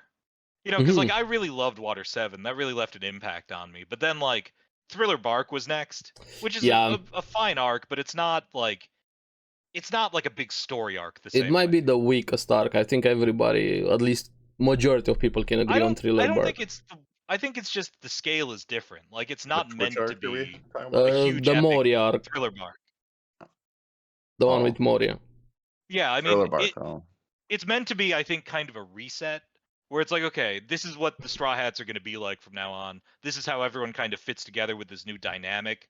I think it was just like Water 7, everyone was separate the entire time, or people were leaving. So it was like, let's go back, let's have one where everyone gets together, just so we can kind of like take stock of where we're at, and then that sets up what happens afterward, which is it all gets blown up again. Thriller Bark was like Scooby-Doo at the beginning. Yeah, it had that vibe also, but yeah. What I mean by weaker with Thriller Bark, I think Water 7 and pretty much every arc, at least in my opinion, were a bit more emotional for me than Thriller Bark. I got the serious happened at least a bit more with the characters, the emotions, the everything. And I agree with what you said, the change in dynamic and tone for how the Straw Hats are going to be with them, having them together. Yeah, I think it's a transitionary arc. Mm-hmm. You know, where it's like the job isn't to have these huge events. It's to say, this is what it's going to feel like from now on. Mm-hmm. You know, like this is where we're at and this is who these characters are. And if you're new to this, here's an easy way to kind of learn how everyone is. Because that's the most important thing, right? Is like after you have a huge arc, you need to take that time to like reintroduce the world. So when you have newer readers, they can basically just get into it and go, okay, this is what that's like. Yeah, I agree with transition arc, yeah. Yeah, I think that's what it makes the most sense as. But you know, as someone who just got off Water 7, I didn't really understand the formula yet. I didn't understand like, okay, this is why they do it this way. Yeah. Right now I appreciate it, but at the time it was like, I'm kind of less into this. But then when the Summit War happened, I was like, I'm 100% on board. Yeah, it finally when clicked. Oda was like, we're gonna blow the world up, we're gonna separate all the characters. Yeah. I mean, that's the other reason why I think Thriller Bark works so well, is because it gives you a sense the series is gonna be one way. Right? It's like, oh, it's gonna be goofy, and look, we're back to the old One Piece, and look, the Flying Fish Riders and Duval and all this stuff, and then it just goes, forget all of that. Yeah. All of that is gone. See, Water 7 is. I was just gonna say, Water 7 is the arc that I fell in love with One Piece. Yeah, like, that was the start. It's like I enjoyed One Piece, but then when I got to Water 7, it's like that's when I fell in love with One Piece. I think that's really kind of when it came into its own, to be honest. Like Alabasta. I guess Arabasta. I think it's supposed to be Ara, but LNR in Japanese. Yeah. That was the arc that I think, is the closest model that had happened to it previous, and I think that was just Oda learning how to write that kind of art. Like it's good, but it's like Water 7 blows it out of the water, right? Like it just, in terms of scale, in terms of quality, in terms of payoff, in terms of even like the story and the way that it plays out. Like Water 7 is so much tighter and so much more like hit after hit after hit after hit. Like every moment of this is going to be something big is around the corner. Yeah, plot-wise and emotion-wise, I agree, yeah. Or Albatha is more important now with Vivi. Yeah, that's later, and it ties back in with what's happening, if it's gonna make sense or not. Yeah. Yeah, we'll see how much time Oda wants to spend. Yeah, we're gonna get to that end part there with Vivi and everything that's happening right now in the manga. A great character. All right. But what about you? How did you get into One Piece? What was your origin story with it? I randomly found it, and first thing I did the mistake of watching the dub with the 4Kids dub that they had at the start. A major with what happened there. Thing. And then I caught up to it. I binged everything. I think it had like 200 episodes. I don't know what arc they were around there, 200. Then I fully got having to watch it week to week, and the most emotional thing that made me get attached to the series in general was it managed to make me literally cry about a boat. And then I was, hey, this is something great that we have here with One Piece. I loved all of the characters, but it managed to make me care about a boat more than I care about other characters in other series. It made something inanimate more important than a character, and I was like, yes, I'm here for it. Then all of the big things also happen after that, and a lot of people underestimate the fight between Usopp and Luffy, which, yes, there are bigger, better, more emotional fights, but for characters that was one of the most important fights in One Piece, there, Usopp versus Luffy, and that's how I got more invested into One Piece. And then from there, just give it to me more and more. One Piece escalated. And not to mention too, that's the only time something like that's happened in the series, right? It's like that's the one time you've actually seen that kind of conflict play out. And then after that, it's just like, I mean, you had to do it at some point. The way Oda did it, the choice of characters, the choice of setting, the circumstances for it, it all worked out. Because at this point, it's like you couldn't see that happening. Yeah, no. Like there's some fans on the internet who were like, "Oh, there's going to be a betrayal in the crew." It's like that's impossible. No, that was never going to happen. At this point, like Water 7, it was that time where it's like, okay, circumstances are tenuous enough where you could see a shift here. You could see something happening. And I mean, it did realistically, right? So I mean, he left the crew. Yeah, it was a breakup, so to say. Yeah. At the time, it's like that had a big impact. That was a big like, what's going to happen? But we're so deep in the series now where it's like that'll never, like, we all know. We all know it's ride or die. But you can only feel that way because you saw what happened in Water 7. Yeah, you had that build up, that characterization. What it was like when they were tested and separated, and how they all decided on their own, like, no, this is what we want. Us together is how it's going to be, and nothing will change that. And I really love that. I mean, that's something that's really admirable about the series, and something where Oda's, I mean, you were talking about like getting emotional about the boat, but it's like those are real life moments, real life emotions. Like we all get attached to stuff, right? Exactly. You had a car that you really liked and it broke. Like, yeah, it wouldn't be unusual to be sad about that. It wouldn't be unusual to be sad about something precious to you. Even anything like a pet, whatever it is. If it matters to you, that's what is important. Right. And like being able to capture that and translate that, I think really speaks to like Oda's just mind for storytelling and his ability to tap into that kind of emotion in a way that other authors can't. Yeah, I agree that he does an amazing job making you a lot more invested than other series do it, be it the world, be it the characters and how they're interconnected. And yeah, this is pretty much One Piece. So, and it's amazing how big the world and how many characters there are in One Piece, and still being able to still have this consistency and quality with the series even right now. That's my favorite part about One Piece, is the world building. Yeah, I mean, think about it, and I mean, think about the Onigashima raid, where there are like 15 to 20 different battles going on at one, like with named characters going on. It's like I'm invested in all of these. Yeah, and I don't know why, but I am. It's like, should I care about Raizo versus Fukurokuju? No, but also I'm like, Raizo better win that. Yeah, Can't have yeah, Raizo yeah. dying on Just me. you're Inu Adashi's rooting gotta for win. him, yeah. Right, yeah, you're just like, no, this is my guy. I don't know anything about him, and Oda said he didn't even care about putting the flashback in. Mhm. Where he's like, I'll just dump it off in SBS, maybe someone will care. But we care when we're reading it. We're like, nah, man.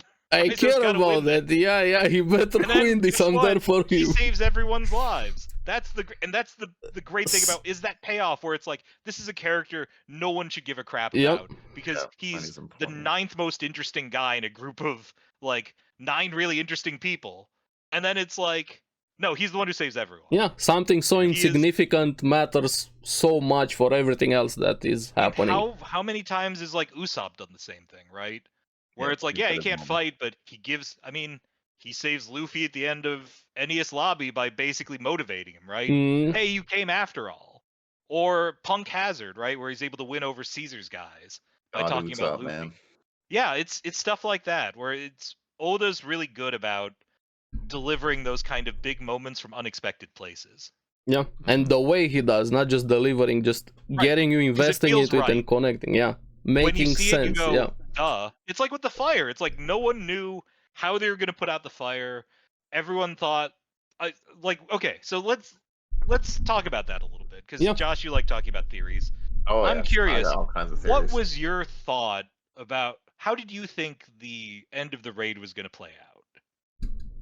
the end of the raid, the fire or the so- full Could you fight? have Wano. anticipated Gear? Did you anticipate Gear 5th before you found out about it? No, I no. anticipated. I did. I anticipated either he gets another, level up or whatever. Pretty much Gear 5 would happen is what I was thinking. But I thought the way I thought it was going to happen though was someone was going to die. And Yeah. it was going to get activated. That's what I thought was going to happen. I was wrong, of course, but so I kind of knew there was going to be some kind of form because I was like, "There's no way he beats Kaido." Yeah, Like, I didn't I was anticipate. thinking the whole time. There's like, I don't know how they're going to beat Kaido. I have no idea.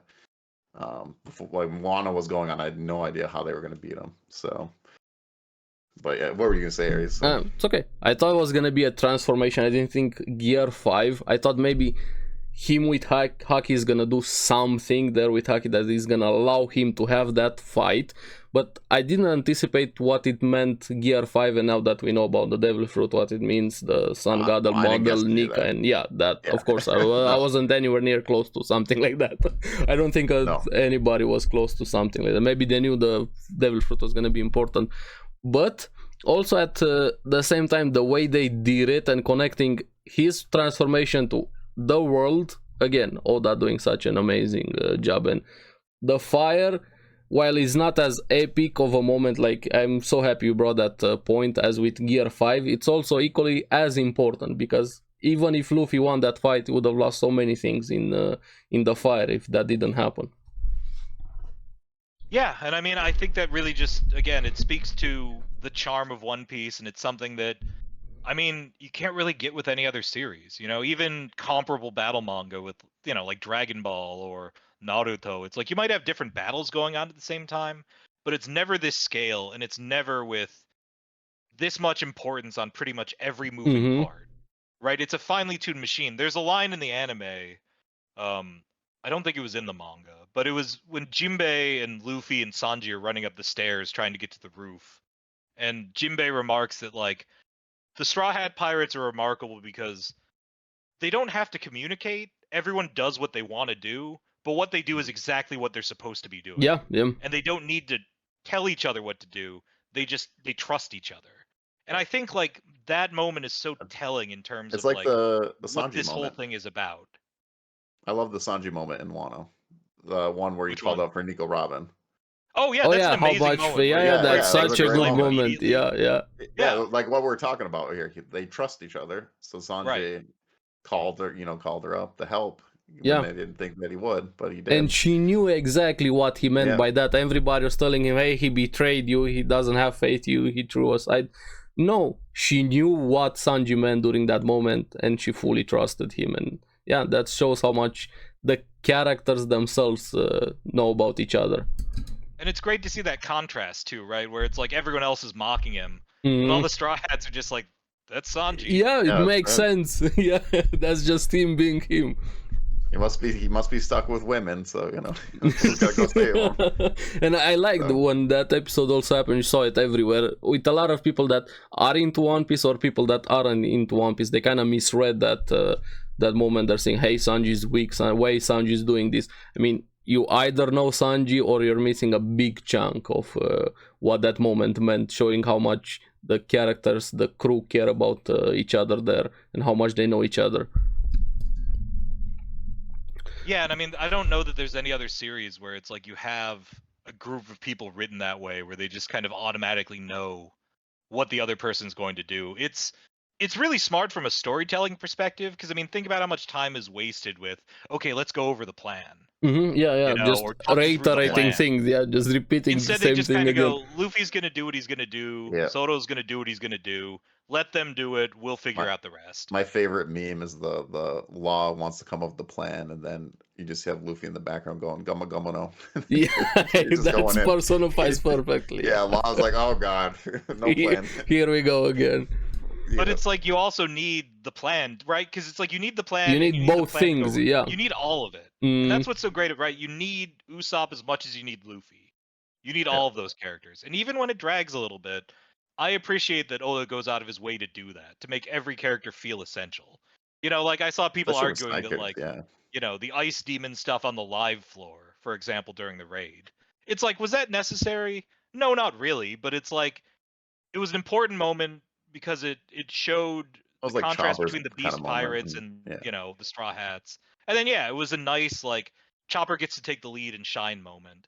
Yeah. And it's like, when you have series where a lot of the time that doesn't happen, I really like that he's going to take the time and go, no, everyone matters. Yeah. Even if Chopper's not the best fighter, like, there's something he can do. Yeah, exactly. It's not just about power and fighting prowess. Of course, you have so many characters that can fight, but how many characters can do what Chopper does for the crew? I think a lot of people complain about that too, especially if they're watching it week to week. Yeah, that's the problem with One Piece. When you're watching week to week, it kind of amplifies the issues. If you binge it, you're probably not going to complain about it. It's like, whatever, let's go to the next episode or keep going. It's kind of like this happened to my wife when she was watching Wano. She was kind of getting bored of it because you only get small chunks and going on. I was like, well, take a break and then, let them build up. And then when she binged it, then she caught all the way back up, and then she decided to read the manga. So it's she was much better like that. Yeah, exactly. I was like, it's a better flow. It's hard to get the small chunk each week to week. So I think people have issues with that. So, but like, I don't know. I when I binge it, I don't really have much issues with it. So yeah, that's the main problem with One Piece, the anime, the pacing. I know everybody has that issue, and I fully agree with it. That's it. Take it in chunks, and you're gonna enjoy it much more. The anime, the manga is a different discussion. When you're reading the manga, of course, it's week to week, and it doesn't have the same pacing issues as the anime. Yeah. Well, I was gonna say, sometimes it has the opposite problem where it moves a little too fast because there's so much you have to balance. Like, one of the things I do respect about the current iteration of the anime is, like, they are kind of filling in some gaps and kind of expanding on certain things in a way that, like, fleshes it out and makes it feel more fulfilling. Because I think, Josh, you and I have discussed this before, where it's like the pacing is almost too tight in what happens after Wano, where it's like sometimes you want the chapter where maybe we're just going to screw around for 5 or 6 pages. Maybe we want something where it's like, it's not all just exposition, world building. Like, something that's been kind of lost because we're in the end game is like, I like those breathable moments. Like, I'm looking forward to when the anime spends half an episode with people arguing about their bounties. It's just like, random fun shenanigans. Nothing will happen. Well, I You'll think complain it's good that it only covered 5 pages of a chapter, but in the moment it'll be like, that was a lot better than just like, hey, it's 2 pages and we're just going to show, just jammed with panels, and then we're just going to move on to the next. It's like early on in One Piece too, when they're like just chilling and doing, they're on the sea, fishing and whatever, having a good time. Like, I like those moments too. I like anything that has a long story. I expect slow down moments. Yeah, and they make sense. You need those. You can't just have non-stop action, because the action loses meaning after that. I think. Oh, no, you can go.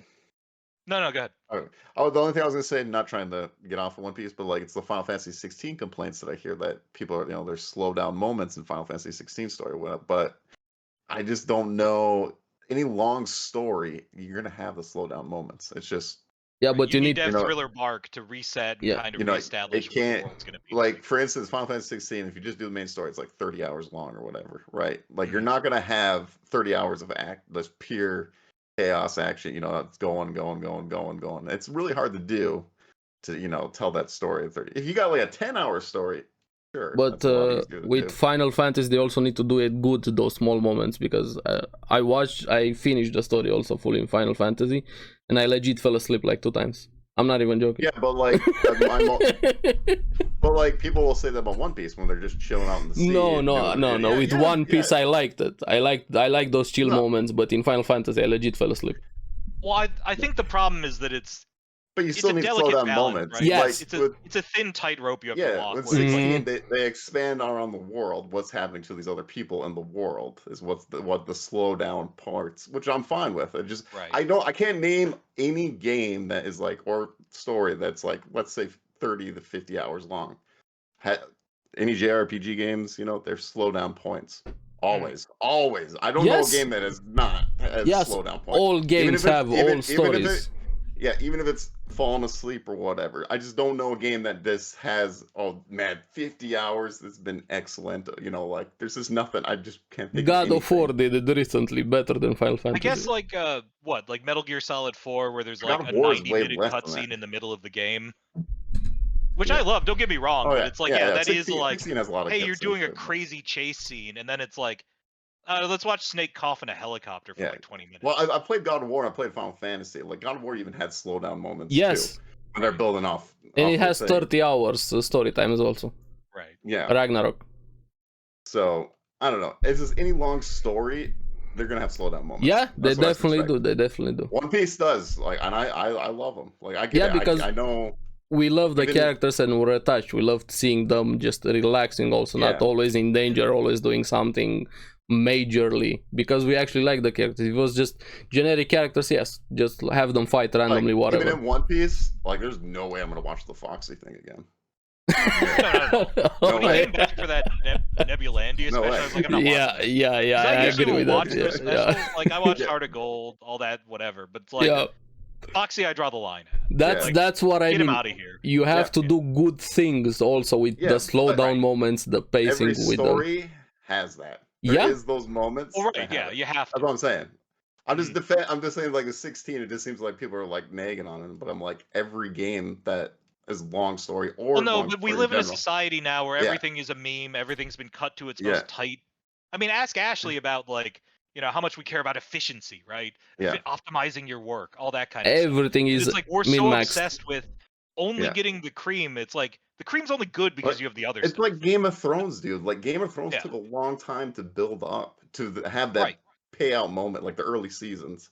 Like there wasn't just like, oh my god, this is on nonstop, like crazy stuff happened. No, it just had little moments building up. It took a while and it paid off like towards the end, especially season 1. And to bring it back to One Piece, I wonder if maybe like I'm just talking about like long stories in general. No worries. It's okay. But yeah, like with Oda, it's like obviously he needs the surgery, but I also think maybe from a storytelling perspective, this is his shot to maybe go, hey, I've been hitting it really hard this last year. Take a step back. The gap between take a breather. When he took the break last year to now, like the amount of the density of the chapters has been off the charts. Where every chapter has had either like a world-changing development or like just big moment after big moment. Huge moment, right? It's big moment after big moment. There hasn't been that moment to have the levity, and I think part of that is maybe like Oda saying, we got to rejigger this a little bit. We got to kind of adjust this formula, and I got to give myself a little bit of a break to, get where I need to be. Because it's like this has been,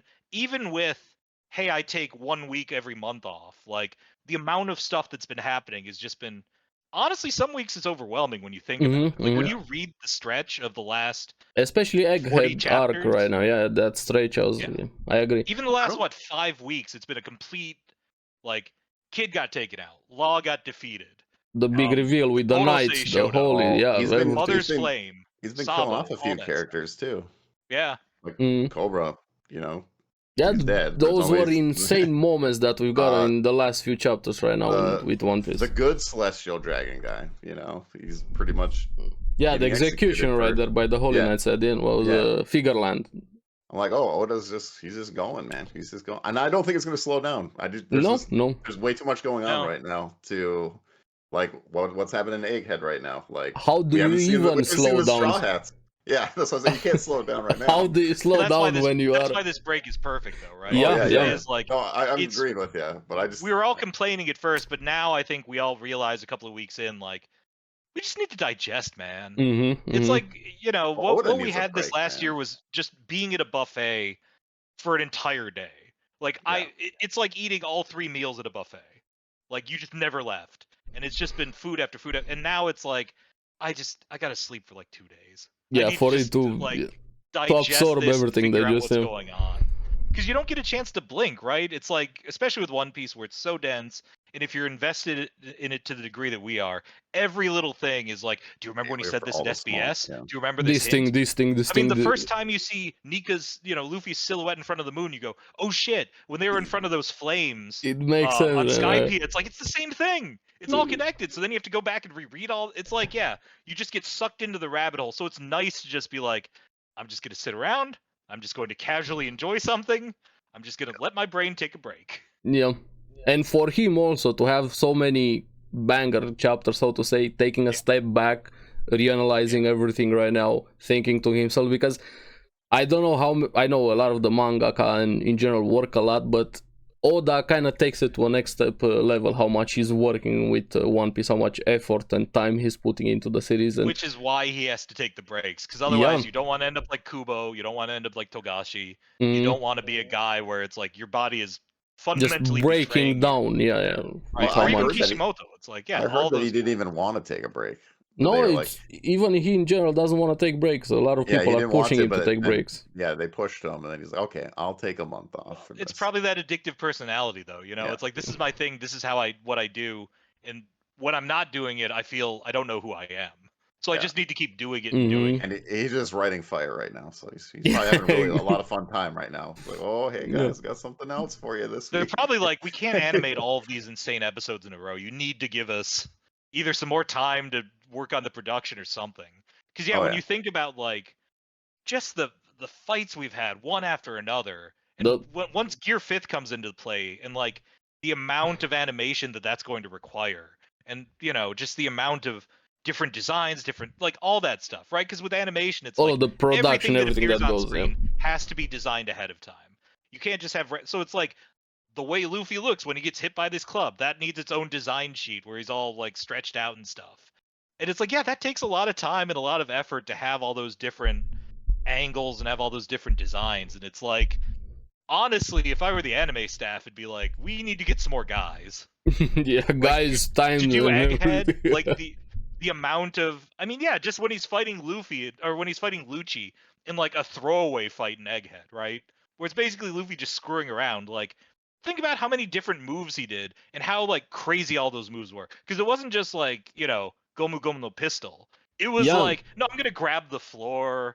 I'm gonna make a giant version of myself with a huge mouth. It's an acme. Everything is acme right now. That's happening with Gear 5, and it's kind of amplifying how crazy and goofy One Piece is in general. And then you have this power, like imagination with Gear 5, just breaks everything around it, and it's insane on both Oda and the animation is going to happen. But that's what a good series does, right? Every great shonen series has the moment where they completely just go, the mythology is completely reversed. It's all just turned on its head. Naruto had it, Bleach had it, Dragon Ball had it. When you find out Goku's an alien, all of the great series have that moment where you go, oh, this isn't what I thought it was. And it's like One Piece, I feel like this last year has been that moment. Like we've been moment after moment, we've been living inside what would be like one chapter in another series, and it's just been a year long, like, oh, so all of this is wrong, and we've just been seeing slowly, bit by bit, we've been introduced to like how it's all just completely different now. Yeah, it changed the whole look at it, like the whole series. Like it was mind blowing to me because I was like, "Wait a minute, what? Like this whole time was imagination the whole time? And he thought he was just rubber the whole time." Yeah, he thought he was rubber. It's just like, he wasn't. It never existed. How much time has it been since at the beginning? Hey, this is rubber, and people have gone to college, to high school, and right now you have this revelation that no, his power is in fact something else that just is Yes. one of I the didn't most even, like, I didn't important even things in the consider that world. fact, Yeah. because every other devil fruit had like a specific, like thing that it does. So I'm like, oh yeah, the gum fruit, sure, yeah, We that's what it got is. unused to it. Of course, Yeah, we thought there's something more to Luffy. Of course, everybody, that's very obvious thing yeah, to think about with him.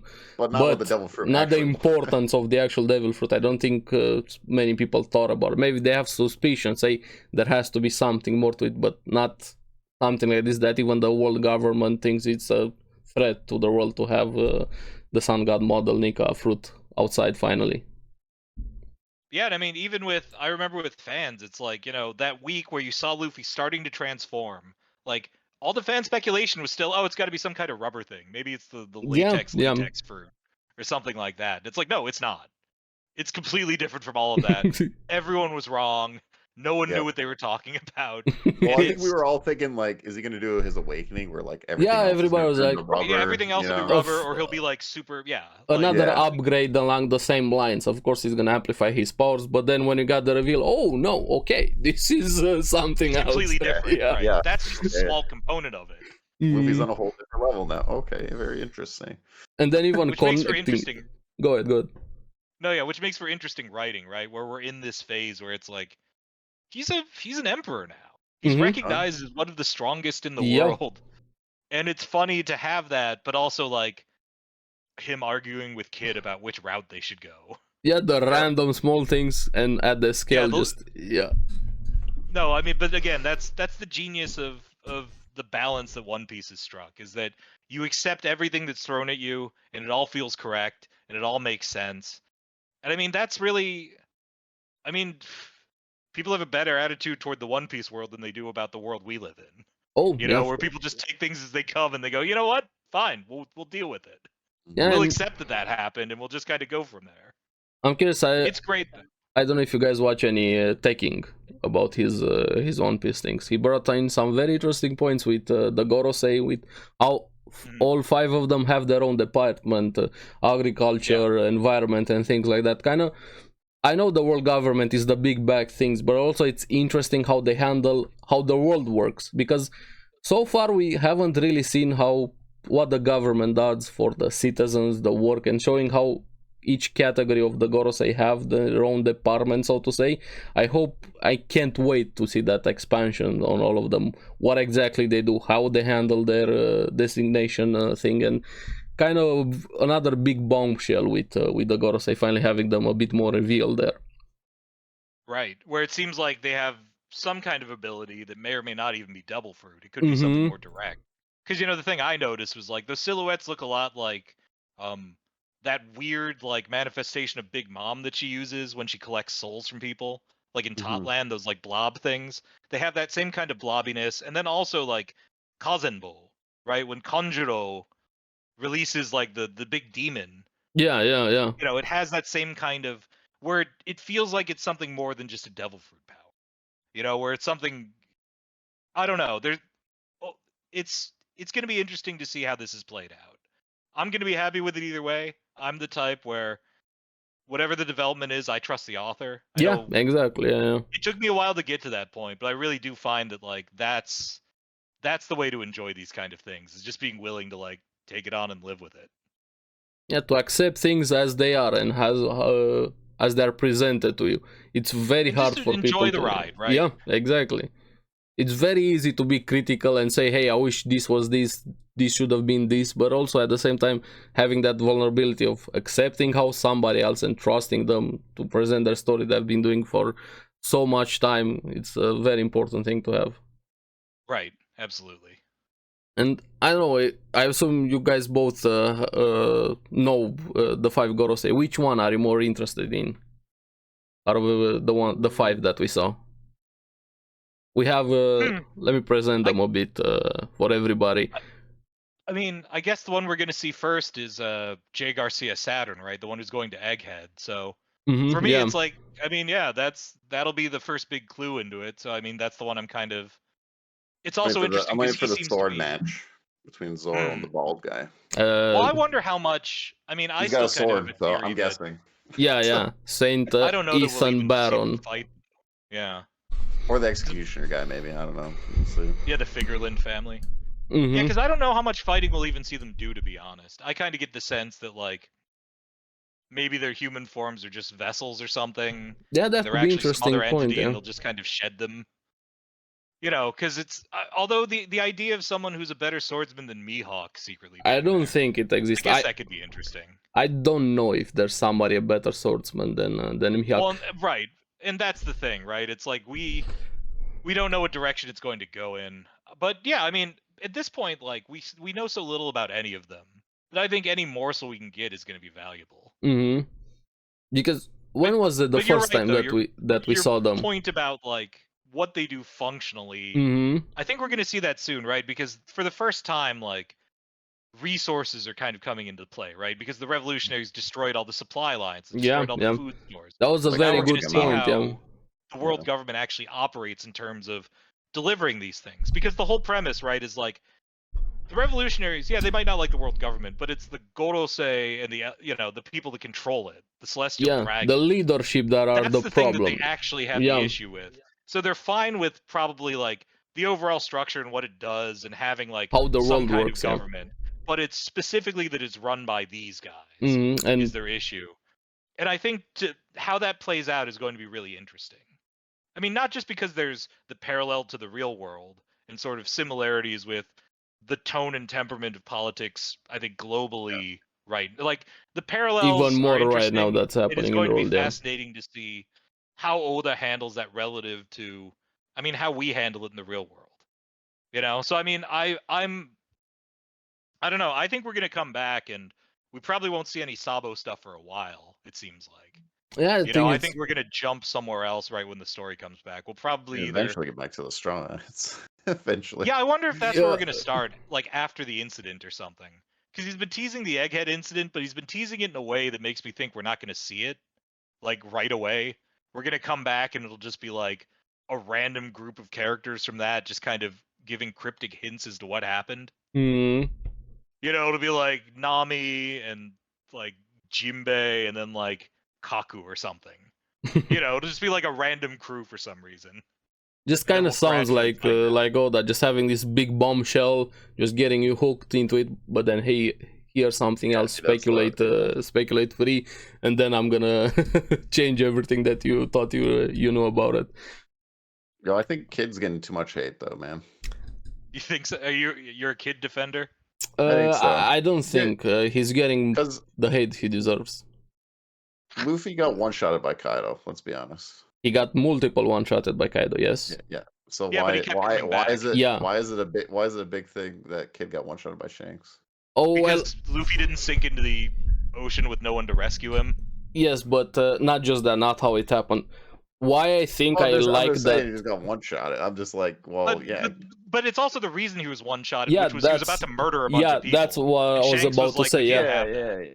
I mean, I'm talking about power level. I'm talking about the power level discussion. The power level, we haven't really seen Shanks be seriously, which I'm happy about this moment. That's what I'm saying, like, because people were like, "Oh, well, Kid's just weak. He just got one shot with Shanks." I was like, "Well, it's Shanks, and Luffy did get one-shotted by Kaido." He got one-shotted even at the beginning of the series by a lot of characters, but with Kid, I think he deserved that one-shot more than everybody else. I'm not against that. I mean, Shanks definitely. I'm just talking about the power level, like, oh, Kid's right, just but weak, that's you know, like. But that's the reason why bounties aren't just about power level, right? Yeah, what they did. Overall impact, overall threat. Yeah, I'm just saying Kid is still pretty strong. It's just, I don't think he deserves all the hate that he was getting, because of me, I was like, well, the main character got one-shotted too. I mean, that's a misunderstanding how people are hating a character. They're like, power level discussions always goes off the rails, because and then the law thing happened with Blackbeard and that, and he got, wrecked or whatever. Just showing that there's he put up, like, seemingly more of a fight, right? And I think that's what you're getting to, is like, because it seemed like Law did actually fight Teach to a reasonable degree. Like, they did have an actual conflict, and they both got blows on each other. Versus, but I mean, the difference is Law also wasn't trying to, like, blow up a fleet of allies. Yeah, it was how they handled that situation, even with power levels. Right, and it's not just Shanks, it's Shanks who's, like, mad. Yeah. Right, so, like, there's also that factor where it's an emotional Shanks, Yeah, I'm versus just talking Blackbeard just about being my debate Blackbeard. is the whole power thing. I don't think Yeah, Kid but deserved to hate the even power level. in your debate, it's not just the power level, because one power level you had Teach using his power, but in a different way, and then Shanks took it a lot more seriously than Teach took it, because when you That's what I'm have saying. Right, and you also have Kid to think Str- too, I'm like, just agreeing. Kid is strong. I oh just yeah, Kid's didn't think. definitely strong. he Yeah, Because is. when you there think was a about lot it, of like, hate that Kid wasn't like, oh, he's just no, a he could meme. blow up a He's whole, just a like, meme. regardless of Yeah. whether or not those are grunts, like, it's still a Yeah. railgun. Yeah. Like, he's still Mhm. shooting a railgun I'm not at the someone. biggest Kid fan. My son, I like No. Law much more, and Yeah, obviously. I know a lot of people like Law, myself no, I mean, included, I but don't mind Kid- Kid. I think he's okay. Just yeah. I Yeah, just thought because it was interesting. theoretically, it's like if you can control magnetism, it's like you can control, like Just Magneto, the yeah. minerals in people's blood or something. Like it's a broken if power, you took it especially to a when in certain One Piece. level, Yeah, it's an unstoppable power. And also, like Shanks seems to be more of a specialist, right? He's a Mm. swordsman. He doesn't have a devil fruit, so all he has is hockey and his sword. Versus Kid, where it's like he has all of these different ways that he uses his ability. more It's versatile like with Kid, with what he right, can but do with it's his like power. the right technique can overcome all the because like Kid is also slow, right? Because he has all the big metal. He's a big hulking easy target versus Shanks, who's holding his speed. So it's like it's not really to your point. Like there's a lot of circumstances and there's a lot of matchup stuff, and I think. Plus, I think Shanks, in my opinion, I don't know. It's always Mhm. interesting because I think One Piece is always interesting when you do power level scaling. Yeah. Because I don't know like who would be in your top 5, was your top 10. Like it's always like kind of changing. Can we even do You one? can't- I mean, that's can part of the guess. problem. I Is, don't like, know can you really because do it? we're lacking a We lot don't- of information about some characters. Yeah, we don't know Dragon. We think Mhm. Shanks is up there. I mean, Kaido was up there. I mean, he still could be up there technically.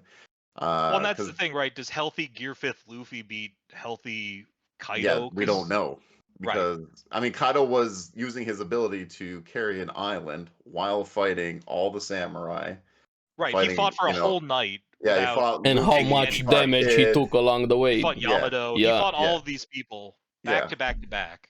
So it's like Kaido being serious with even against the Gear 5. Like, what would happen there? It's I a don't know. different conversation. If you have them, if you have the fights in the story, it's a very different thing. If you put them in a void, so to say, just simple power level and versus I think power that's level, a fun thing. Right. I think it's a fun thing to discuss. It's Because like, the okay, great who's thing, what, where? because Like the great thing Mihawk, about where's Mihawk at? I don't know. Is he top 5? He's top 10? I don't know. well, but then I when don't you have know. a swordsman versus someone else who has a different ability, it's like, can you even compare them? Yeah. Because Yeah. the Well, it's swordsman, like he only Black- uses the sword, so it's like there's only a measure in certain contexts. Well, it's But like if he's fighting Blackbeard's someone who can, really good against devil fruits, right? Because he has the darkness fruit. But he's probably not that good against like Shanks or Mihawk because they don't have devil fruits. They don't have to worry about that. So right, and I they don't know, might have it's an speed interesting- advantage or some kind of skill. So right, many think about- variables, like Luffy will Those- be weak against technically Blackbeard if Blackbeard can cancel like he did against Ace, cancel out his abilities. So I'm very curious how does that work? but what we don't know how exactly his Gear 5th works. What if it cancels out the darkness? Maybe. But I'm just saying that if the darkness can just cancel any devil fruit, I mean that's technically a fruit. That's why I'm saying power levels in One Piece, it's a lot of what ifs until we get the answers. Oh yeah, it's Well, just and fun the- to like. It's interesting, Go and ahead, the other Bryan. thing about it too, right, is that like when you think about those early fights, like pretty much up until the New World, Luffy is punching above his weight in every fight he's in. Yeah, From a power perspective, he loses to Enel, but Yeah, because yeah. he's rubber, he gets a cheat code. yeah. Probably Natural like, enemy. Clearly, he's weaker than Crocodile. I mean, at the end of the Mhm. day, it's like, yeah, he beat Crocodile, but I think we all agree Crocodile was stronger at the time. Oh yeah, Oh, of yeah. course. He Right, was. like the Summit War, right? All those guys are Oh yeah, I top love tier the hockey Admiral. users. And he's just running around like, doing all these fights. He and it's was like always the outclassed, yeah. entire time he was punching above his weight. Mm-hmm. And I think that's one of the things that really gets underrated is like all those fights he wins, he really squeaks by. I mean, Rob Lucci, like that was literally just willpower. Yeah, exactly. It was yeah. just like that's the only reason he won.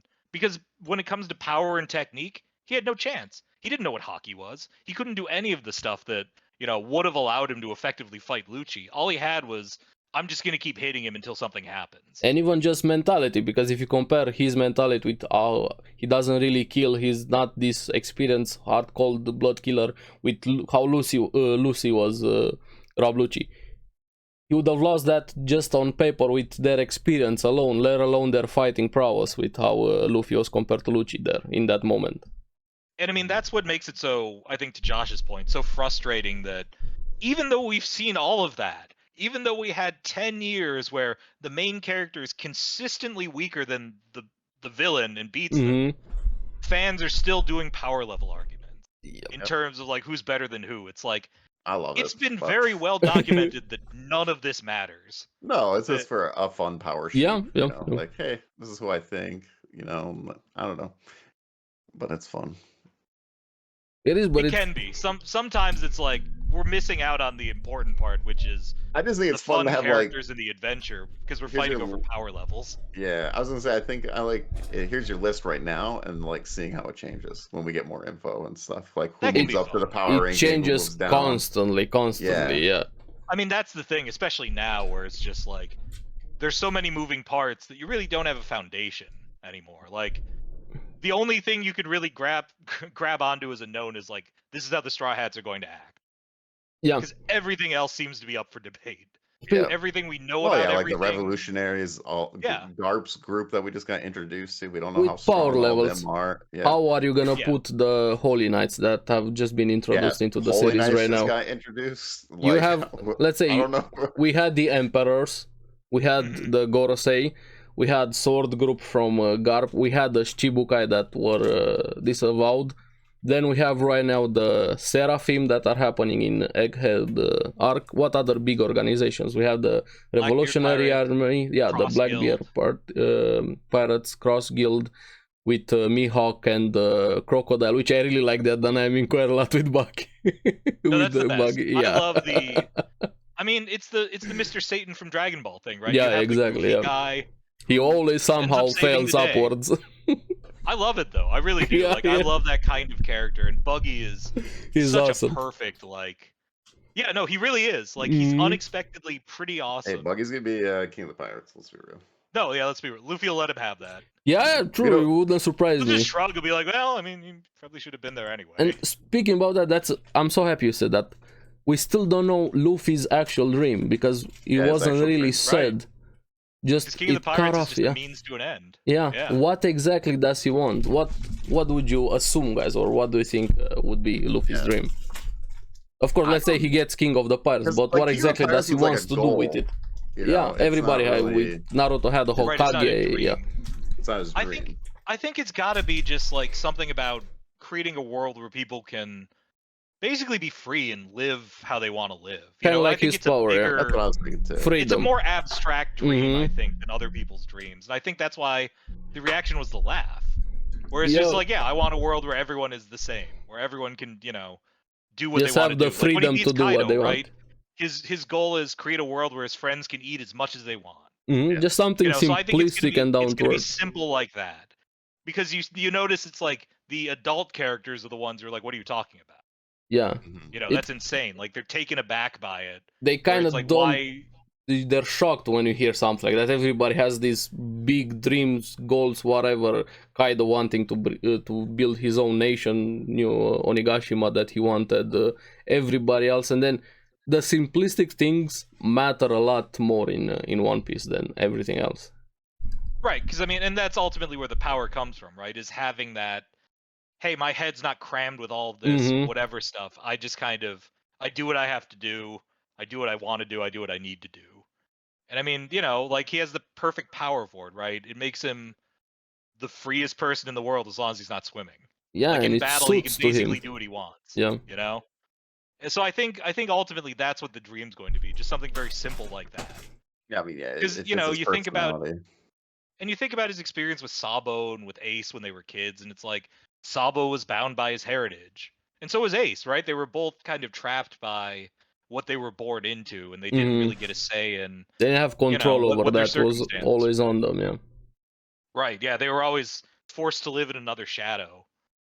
And I mean, like, Luffy is interesting because he hasn't at all. Like, despite being Dragon's kid, despite being Yeah. Garp's grandson, He wasn't. he's his own person, and he's seen as his own person, you know, by everyone in the world, which is interesting. It's not just like, oh, it's Garp's grandson. It's like, oh, no, it's the notorious Straw Hat Luffy. He You know, like, made he's his own carved out name. his own reputation. Yeah. Yeah, whereas, like, Ace always had, you know, That like, thing the over Roger his head. thing Yeah. dangling, right? Mm-hmm. Yeah, We- Luffy's been able to break through all of that, and he's just like, I don't care that Grandpa's a Marine. I don't know what Dad does. I don't care about that. Yeah. I've Yeah. got my thing, and I'm me. Mm-hmm. No, What that's about awesome. what about how we feeling or predictions, I guess, of Laugh Tale, or why Goldie Roger called it Laugh I Tale? think it's still gonna Why be they something simple, the same, yeah. Yeah, it's gonna be why was he something laughing, when they got there? because yeah, it'll be something ridiculously simple. And when you Mm, consider like, hey, this entire 800 years of whatever bad stuff that happened was all yeah, the based on Void one Century. simple thing, right? Because I mean, yeah, I think it's just going to be a simple, goofy kind of thing that'll basically be like, hey, all But this started because of this one simple thing. but it was also important enough to make the Right, but golden that's age what of the makes it pirate funny, right? age. Is that it'll Yeah. be just like, hey, this Yeah, is a hat that got stolen by or someone, and or he was here's just the hat. laughing like, oh, we went all this way and we can't Right. do anything about it.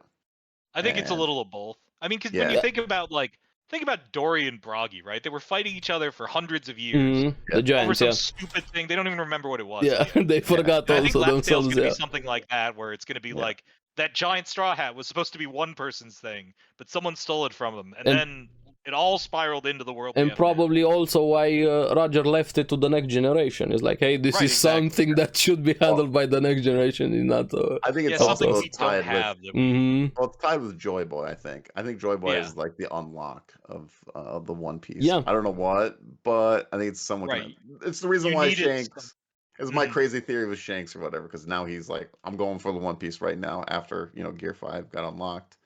So Yeah, yeah. because your he's theory Shanks is is that he's finally making secretly his a move. villain, right? I don't know if he's a villain. I I think just he's feel kind of like between. I wouldn't put him villain or good guy. He's yeah, somewhere he's between. Well, he is a pirate. I mean, No, yeah, no, he yeah, has of course. he has his own goals. It's like, what is his own oh yeah, goals? he Or, definitely has his own like agenda. Mm-hmm. yeah. But at the end of the day, it's also like Luffy's the type who's not going to care. Because But at the end of the day, no, it's like, he well, I won't got my care. powers and I got my stuff because It's of just I'm Shanks. wondering, did Shanks set this all up in a way? Like, I think he. why did he have the He fruit? did Was he in a looking? way. He wanted to do something Yeah. there, yeah. Well, and Well, that's what he said, right? I bet my arm on the new generation, Mm-hmm. yeah, and he bet it on Luffy's survival because he knew yeah. that Because it wasn't Luffy. guaranteed. Like, No, oh, not at he all. No, could he have took a died gamble. anytime. He took a gamble Yeah. there, yeah.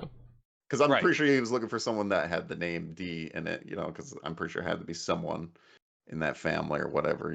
So and then Luffy accidentally ate it, and like it's like, oh, I Eh, guess we'll see what happens. And I it guess. fits perfectly with One Piece Yeah. because you over plan so much, think of every variable, everything, and then something random happens, like Luffy eating the most important fruit in the world, and Yeah, then you yeah. see the results right now with how far he has come with that fruit without even knowing what that fruit is. I'm Every wondering what. arc really does have something like that, right? Where it's just Mm, like Yeah. a seemingly innocuous random thing that becomes the key to unlocking it. I yeah. think a lot about the raid where it's like Kinemon misunderstanding the message. So he thought Mm, it was one port, but it was another one. And it's like, that's such a stupid random thing to have happen, and it but it's makes perfect. perfect It sense, fits yeah. perfectly, and it feels amazing when you get the payoff. And One Yeah. Piece, I mean, that's what it's about, right? It is that sort of true to life. Hey, this little thing can actually spiral into Yeah, something much bigger. the Do you small think things are the most Shanks? important. Do you think Shanks is a Holy Knight though? I think he's No. related to him. Yeah, I he's don't think related to he that is. Figureland guy, but I don't think he's one of the Holy Knights. So I'm just No, curious. yeah. I'm still wondering about that conversation you had with him. Like Well, and I what think it's Yeah, that's transpired a you were very talking about, important thing, what he went inside there to talk about, yeah. or maybe he did. Maybe he told them about the fruit. Maybe he's like, hey, But then when they go after him, I guess I don't know. well, it seems like Shanks is able to come and go as he pleases, probably because he's connected to the Mm-hmm. Figurelands. Yeah. Right? They mentioned that, and I don't know, you haven't watched it yet, but I think in one of the maybe supplementary materials for Red, they mentioned that like there's a connection between the Figurelands and Shanks. Yeah, Because yeah, they they go, did, "Oh, they Uta, did. is she related to the Figurelands somehow?" So There's I a wonder if mention there Shanks with, is yeah. like he's related to that family. He became a pirate, or they thought maybe he was sent to become a pirate for a certain reason, but then he's gone and done his own, his own thing, He and stuck he's with accrued it so much even though he, power yeah. and right, and now he just has enough leverage against the government where it's like he can kind of do what he wants. Because it's Mm. like, hey, I know all your stupid secrets. I almost went to Laugh Tale, so I saw 95% of this, I know and I something, was you on can't Roger's do crew, anything, yeah. and I'm super strong, and I'm descended from a Figureland. So you basically just have to let me do my thing, and I'll keep the peace for a certain amount of time And in Because I'm exchange curious. for having that kind of it, freedom. What if Shanks gets the One? I guess I don't know what the One Piece is, but what if Shanks goes and gets the One Piece, then Luffy has to go fight him for it?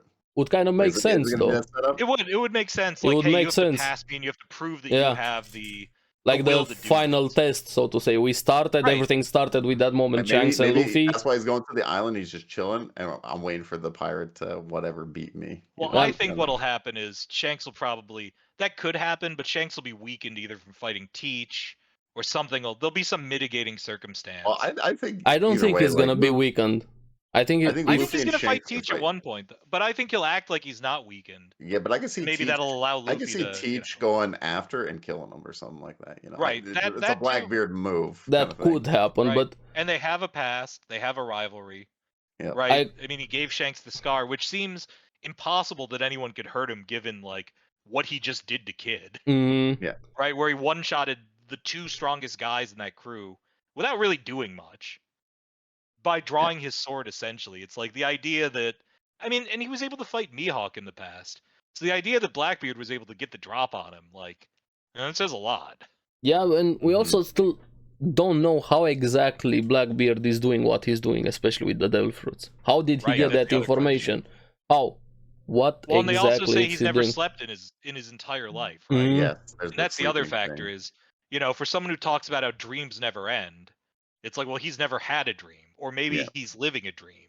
Yeah, I think You know, he's there's- kind of seeing life as a dream right now. Right. That's I what think I'm that- thinking Got a about theory Blackbeard. about the dream thing because Luffy's all about like dreams or whatever, and Teach is like the opposite kind of. You know, Yeah, there's no there's dreams. the same coin, different sides with Luffy and Blackbeard. I seen some kind of like theory about. You know, another theory that I heard. I don't know what you guys think about this is about Usopp having observation hockey, like superior observation hockey, and he's always had it. That because some of his lies become true. I think he just Possible. has luck and kind of a manifestation thing that he's having I guess Usopp I without haven't him watched knowing. Red, but I guess there was a hint in Red that Usopp had observation hockey. And I Well, haven't watched we've it. known that, right? Because that's how he's Yeah. able to snipe. Mm, Like Yeah, on yeah. Dressrosa, that's how he's But able to take It sugar seems out. like all his lies are becoming true. You know, I think. even though I mean, it's probably a little of both, right? Like some of the stuff he might be able to unknowingly sense. Yes. You know, but on the other hand, it's like, I think it is just kind of like funniest possible circumstance. yeah, I yeah. mean, I think it'd be These things hilarious. happening to him. Yeah. Yeah, because I can't And then see when he it being actually like like he has notices that he super has it and he Katakuri unlocks powers it. or Yeah. something. But No, no, I don't think he's Yeah. Katakuri level and anything like that. But he No, has but that I- thing that kind of he manifests a random he's thing that God he puts Usopp, into man. yeah. He's beyond. It kind of is in a way God Yeah. Usopp. No, yeah, he He's definitely beyond. is, because he's the heart of the crew, right? Yeah, Yeah. Without him, it's not the same tone at all. no. Like you need to have that guy who's just basically a normal guy. Mm-hmm. You know, Kind of to because it ground really everything, changes yeah. how people approach things. And he has done so many things. Like I know a lot of people don't like Usopp, but for me, he's one of the most important pieces of how the crew works in One Piece. So many major events he has done. That fight with the ship between him and Luffy, what he did to become God Usopp, the moment him with Robin there in the arc. So many things for Usopp to do, and even more in the future. And also his connection. What I can't remember right now. His father in the Shanks crew. What's his Yasop, name? right? Yeah. So, yeah. Another big And thing that's- that are happening. And that might be what you're getting to, because there is. I don't want to spoil Red for you, but there is a moment like. Watch it here in like I think it comes out in 4 days. I think so. Oh, okay. Well, Yeah. But we'll do an addendum episode. yeah. Just I'd be mute curious to yourself, start- Oldish. I'll wait to hear Yeah. hear your thoughts on it afterward. Here, I'll go to the Yeah. bathroom real quick. Because the observation hockey does come in like an interesting way. Yeah. But I don't know. Like, Aries, did you see Red? yeah, I did some time ago. What Yeah, did you think? Without spoiling it, what did you think of it? as the movie or the observation thing. The movie. Movie was pretty good. I liked it quite a lot. On how it looked, the music was awesome, and also the small reference and thing they did to the main story. With But compared to Red. like the other One Piece films, where would you put it? One of the 'Cause I would better put it- ones. I'm talking about just the ones that are called film, right? So the ones that Oda worked on. So Strong World, Z, Gold, and Red. And Stampede. Oh, and Stampede. No, Stampede wasn't. Stampede, he was a creative supervisor, but I don't think that one's One Piece film. Oh, Because certain ones that that's Oda's my favorite one. Stampede. Yeah, I'd kind of put it maybe the best one.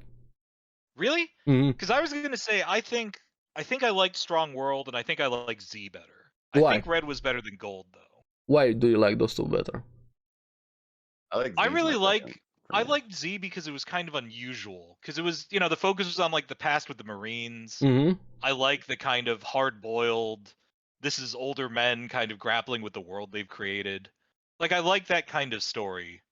And I like the contrast between that and like Luffy. Like that moment at the end where Oh, like Aokiji's singing that song and Zephyr's just like fighting to the death. I like hmm. Like what he those kind of says. like hard boiled kind of, I like what he I says don't to know. Luffy too about Mhm. like, are you willing to sacrifice your crew for your dream? That one still like And sticks to me. also, I wanted to say, but I can't say something with spoiler with Red, but yeah, something similar to that. Yeah. But I like when those kind of like bigger, more serious ideas collide with the story. Because like you can't do some of that kind of stuff in the main series. Hmm. But I like that they're like, okay, we're gonna kind of do something that's a little more genre-y, something that breaks from the normal One Piece formula. And I really just, you know, it's fun to see the Marines' backstory. We don't really know a lot about a lot of them, and it's cool to humanize them. Especially Aokiji. I think Oh, Kiji's he's certainly conversation, my yeah, favorite out of yeah, the He's a he's three, very interesting right? yeah, character. and I'm glad Yeah, so it's what happened Like, are with we gonna get Aokiji a right now. Kiji versus Garp? Man, is that gonna go? Is that gonna happen? yeah, it's a good question. Yeah. I was surprised. I really thought Garb was gonna fight some of the other guys. Is the I Kiji didn't Hmm. gonna expect. kill Garp? I thought I think Aokiji was going to be the one going to Egghead, to be honest. yeah. Yeah, yeah, Yeah, I that, thought so that that too. would have made sense also with Aokiji. But what you said also with old men handling the world that they set up or left behind, what do you think about rocks and God's Valley? Are we gonna Yeah, see I mean rocks that's. coming back? Do I we don't think even we'll know see him what coming back. exactly happened to rocks? Did he actually die on that island? Uh, are you intimating that maybe there's a connection with a modern character? Are you I saying that don't know. I maybe Dragon is somehow related to rocks because they have, I you know, I've that been theories possibly about similar that. kind of features? rocks has been built up so much, and his influence Blackbeard's and ship is named after rocks, yeah, right? he. Sort of Jebek. I So want more rocks things to know about him. Be it him I making def an appearance, him being related to some of the characters. we'll definitely get a flashback arc Yeah, on yeah, him, the right? God Valley arc. It's And that's gonna be they've fun been because I teasing. Yeah. mean, we all want to see Kaido as a kid. We want to see Big Mom when they're younger. We want to see them fighting Whitebeard. We It'd want be to see cool. Roger team Garp. up with Garp, Hmm. right? Yeah. Plus Rayleigh. I mean, all those guys, right? We want to see The the Roger golden crew age, do so to more. say, that happened there. I mean, that's one of the cool things about Red, right? Is it's like, no, we finally get to see what the different red hair pirates can do. Yeah. Hmm. Even though I don't think we see all of their powers in the movies, No, and I no, think no, Oda still no. had to. Yeah. They I toned think he down a dumped them lot in of the the things. SBS. Yeah, yeah. Yeah, but it's still cool to see them do stuff. You Hmm. know, I like those, like, hey, this is a character we've seen a lot of and we've seen them all the time, and now we finally get to see them do something. And that's, you know, it's always satisfying, right? It's like when you have a longtime friend and you discover they have some talent that you knew nothing about. Yeah, You know, that discovering they were something secret. new about something familiar. Yeah, I mean, and that's what's so great about One Piece, and I think it does it better than pretty much any series out there. Is the, Yep. hey, we've seen this a million times, but it still feels fresh. Because Hmm. we kind of alluded to that earlier with the idea of, hey, all of these arcs follow a similar pattern. It's just it's done in a different way every time. Yeah. And The way it's different executed perspective and how everything is and even how they brought back grow. together. Yeah. Yeah, how they grow together. Okay, so let's we've been talking about looking forward. Let's look back a little bit because I'm curious. What are your overall thoughts on the raid? On Onigashima. Like Onigashima. Mono. Yeah. Or Wano in general, I guess. Like, where would you Um, put that are in we gonna your rank ranking of arcs? arcs? I would put it way up there. I don't know if the best arc. If we take away, let's see, if Top recency 3 for bias me. with. Top I don't know. three? Yeah, top three Let's all do our top definitely. threes then. Let's take a second. Let's all come up with Let our me top find threes. all of the arcs and see. Okay. Because I Have can them tell you here. mine Yeah, right off the top of my head. go ahead. Yeah, yeah, yeah. Okay. Keep talking, keep Number talking. one for me is always going to be Water 7 / NES Lobby. Like, that Mm-hmm. one is number one for me.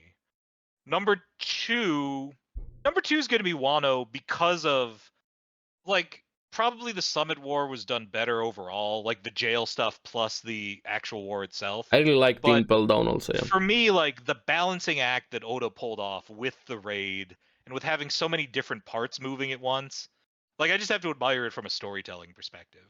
Just like the boldness of doing, we're going to spend 2 years on something that takes place over 8 hours, basically. And it's like, Mhm. yeah, it's audacious and it dragged at some points, but like just the pure ambition alone I really admire. And how much stuff he was able to bring into that arc, and how many just like little things he was able to pack in there. I really like, from a craftsmanship perspective, like I get the idea that like this is kind of the peak. And then number 3 would be the Summit War. I mean, and I think for a lot of people, right, their top lists are probably going to be pretty similar. Yeah, along the same Like, the is same anyone a arcs. huge Dressrosa fan? No, I like Dressrosa, but I don't like the middle part of Dressrosa. It does kind of drag. it's a bit It feels like dragged it's a little with too long. Dressrosa. Yeah, beginning- yeah. Beginning was Yeah. good and the ending was good. But the Mhm. middle was Yeah, like yeah. it just dragged. A lot of hard to people say. can agree with that, definitely. Yeah. And I they started think off so. pretty strong, especially with like the whole Sabo, the arena thing was fun, and then when they got to the little people, I was like, I don't really care too much about the. I can't remember what they're called, the little fairies or Yeah, whatever. I remember the- which ones. Yeah. And Yeah, they the spent a lot dwarves. of time in the middle part with Mhm. that, and I was just like, can we just keep going? Can we move on here? But anyways, I would say for me, I'd probably be the war arc. I think is still number 1. Okay. I like the feels. I'm a feels guy. I like the deep emotion and just I mean seeing the main character fail like completely. Unfortunately, just seeing him. Everything's been working. Everything's been he's been finishing barely at the end, but then seeing him he went to hell and back and still lost, and there was no chance of To see him. the big difference between what he it's a has huge- done so far and what But is on the up other ahead. hand, it's like it's great too, because it's like without that failure, the series doesn't go the way it should. He doesn't train Yeah. with Rayleigh. He Mhm. stays in Ace's shadow chasing after that. This Yeah. was the moment where he goes, I'm going to be the one who writes my own story Yeah. because I have no choice but to now. Yeah. The last And thing that I was love holding that. on to is gone.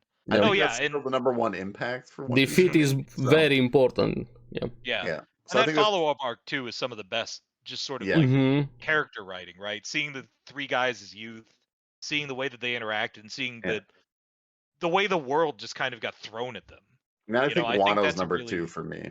Okay. So, and then 3 would be Water 7 and Annie's Lobby. All right. Yeah. So we're Oh. we're pretty in sync on that. Yeah, I kind of agree with that. Also, for me, it would be very hard to put number 1 would be either Wano or the war arc that we just talked about, and then Water 7.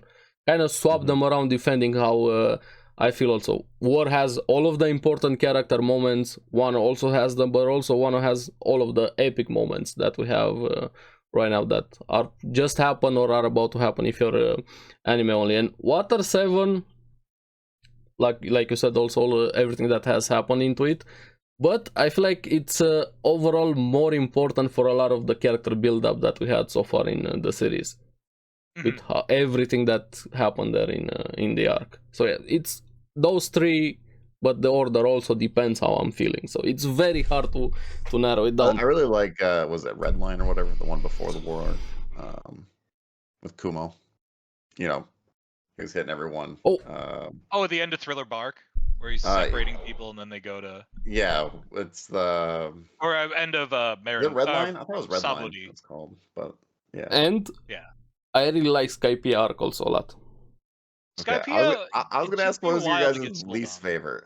Not Skype, I like it. I wouldn't put it as least favor. No, what is your least favorite arc though in One Piece? Like the major ones, not like the small ones or whatever. But My like, least Thriller Bark. It's very easy for me to say Thriller Bark. Least favorite. I think Skypiea is my least. No. Favorite. I really struggled through Skypiea. Why? What was the problem with Skypiea for you? Just I don't know, man. I just was not interested in Skypiea. Why? It was I very really didn't different also. I didn't like the execution because it's one of the BS moments in One Piece. Which one? Enaru shocking all the people. They should have been dead. They shouldn't have been zapped or the old guy. He should have died. We thought he died, but he didn't die. Oh, Ganfall. Yeah, all the people supposed Well, guy. those people are more resilient, Yeah. they live in the sky, so they're clearly. It would have been more meaning though. Like I took don't- Yeah, but away One Piece from that. doesn't kill Ed. No, Hell almost no. got blown up by like an That's what I'm atomic gonna say. bomb, That's the and he other was BS. flying That's 2 the minutes later. that's the other BS moment. But too, that's not a the BS Pelican. moment, though. It makes sense perfectly in One Piece, and it doesn't Also, have it's to a have BS so moment many with a deaths. character no one No. cares about at the end of the day. No, Yeah. no, I care Whether he lives about or it. dies is immaterial. No, it would have been better. Now it's just like, oh, I don't like that when characters need to die for it to be more impactful. I like that Luffy doesn't Yeah. fight for revenge. I like that he just fights for hey, this is the Well, thing I got. no, but Yeah. like Poet's moment, it was like, oh wow, he, it was a great moment, and then it didn't matter, really. It was like, oh, But it did matter though. He didn't have to die. no. Characters don't need to die for things to Yeah, matter. Oh, wait, when was the last time more. you watched Skypiea though? When's the 'Cause last time? Because to be honest, like if you had talked to me maybe 2 or 3 years ago, I Yeah. would have said Skypiea. Okay. But where we are in the story Yes, now, in right. terms of like Even what's right now, happened, yes. that changed my understanding of how important that arc is. Yeah. Yeah, Skypiea is Like, it but made as me go as an back and arc rewatch it. alone, I'm not. I liked it even when I was much. watching it with week I to like week Skypiea. Eneru, Yeah. but everything else I didn't care for. Like all the other people that they were fighting. What was that I guy's didn't name? care. The Mayan reference guy. I can't even name it. But like the and the snake explorer fighting. guy. Which Yeah. one?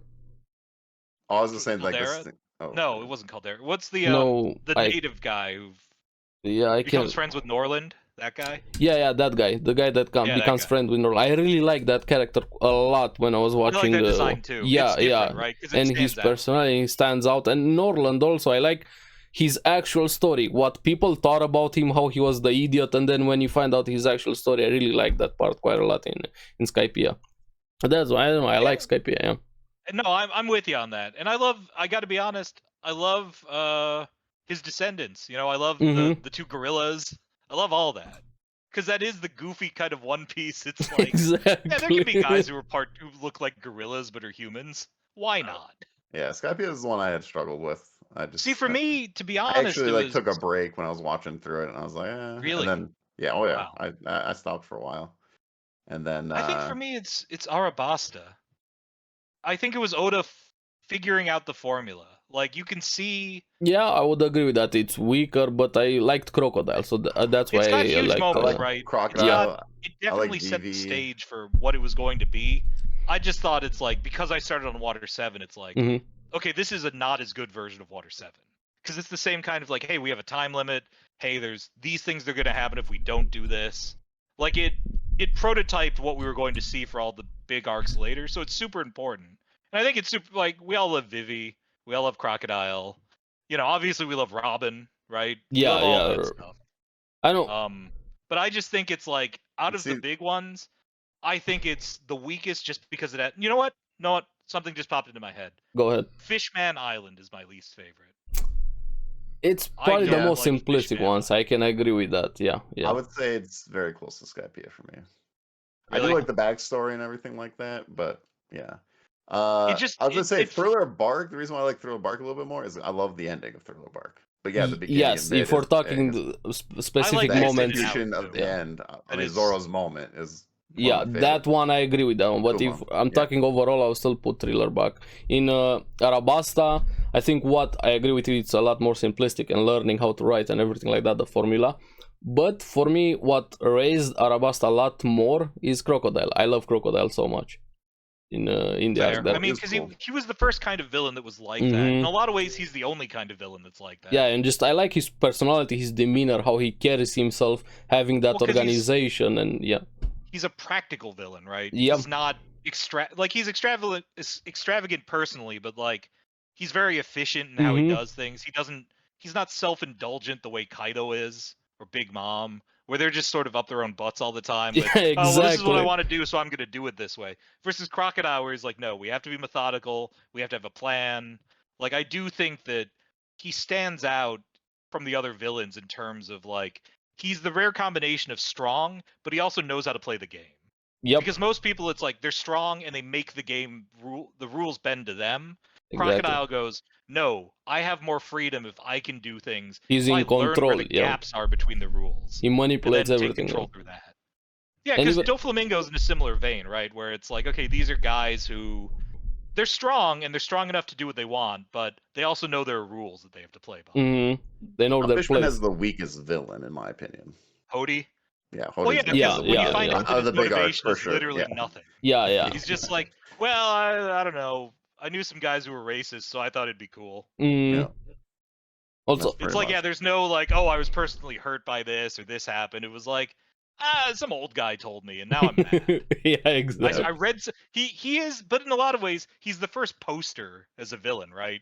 Yeah. Because it's just like something that he was told on. He was like a different he read Reddit kind of and he got villain, mad, for and then he's sure, like, yeah. I'm rearranged. Yeah, he doesn't have that same intrinsic or like even kind of justifiable motivation that other characters have.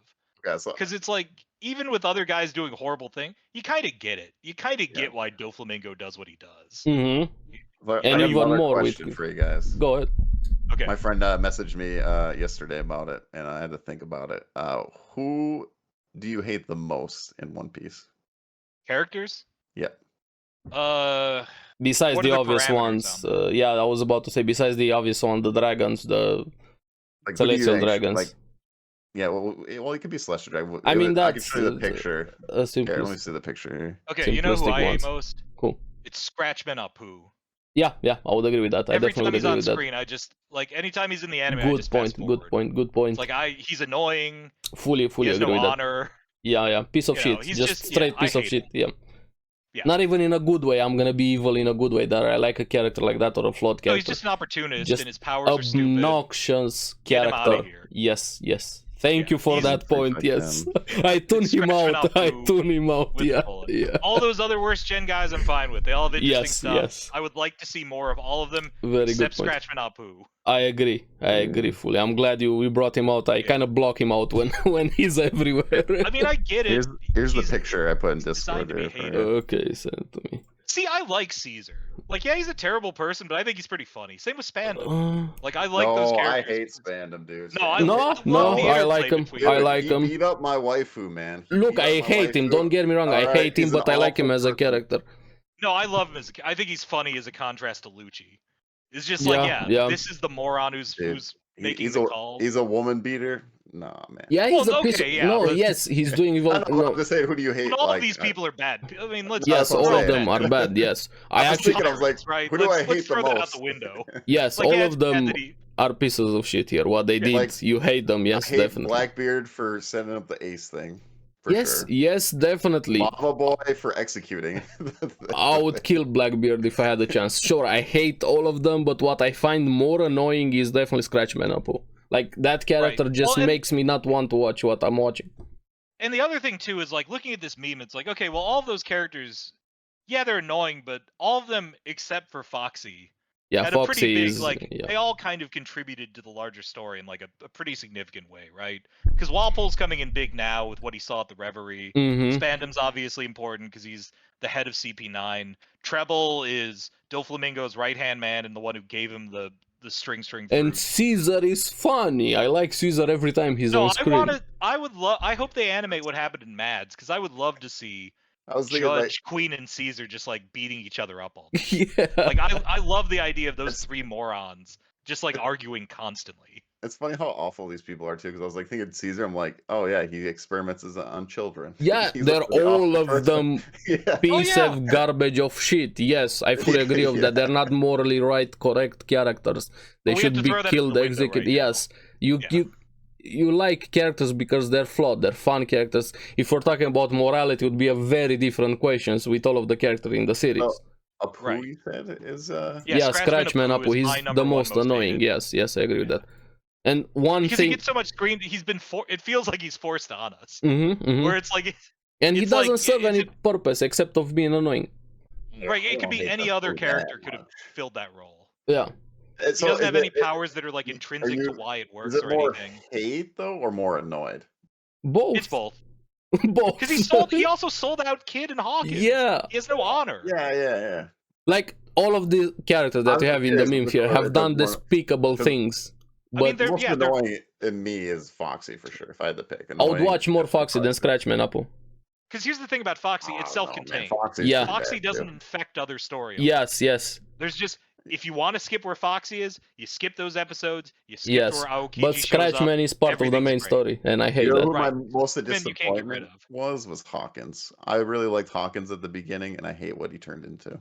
I mean, it kind of makes sense with him. Yeah. He's always been dodging. He never took risks with Yeah, Right, anything. he's a Yeah. coward, right? Yes. He doesn't take accountability. He leaves Yeah. it I up was to like, fate. oh, this is a cool ability. He's pretty cool. And then I just didn't. But I like mean, what but he that's the reality, right? It's like, no, it's he fine seems where cool, it went. but yeah, just like, it's the I was hype like, that he's no, a coward. Yeah, man, yeah. I thought you were cool, man. He never faced something properly Yeah. ever since he got that power. You just joined up with come on, man. It makes sense with You you. gotta Yeah. No, no, I mean, no. yeah. I'm not disappointed. Yeah. I was disappointed that it went that way. I was like, no. No, that's fair. My roommate's actually the same way, where I think he hates Hawkins the most out of like the people who are in the raid. Mm. I Because thought it's like, Worst yeah, Apu's Generation, I thought annoying, he but like, yeah, Hawkins with his smugness. when I first seen the Worst Generation, I thought Hawkins was the coolest. But that's without like not knowing, I don't any, know. Law Based on was the first coolest for impressions, me. right? Yeah. So, well, Law was up there too, but like Hawkins is like, oh, this guy's really cool. Like the first couple episodes, I was like, oh, he's really cool. Obviously, Because he's Law became way mysterious, cooler. right? You Yeah, don't really Mhm. know what his deal is. yeah, we didn't know anyone at that time, so I was like, oh, Right. I thought the monk guy was pretty cool too. The Skypiea guy. Can't remember I mean, his the name. monk guy turned out to be pretty cool, just given what he was able to pull off, right? Yep. Yeah. Like when you think that he beat Snack in a fight, Yeah, right? He got him demoted.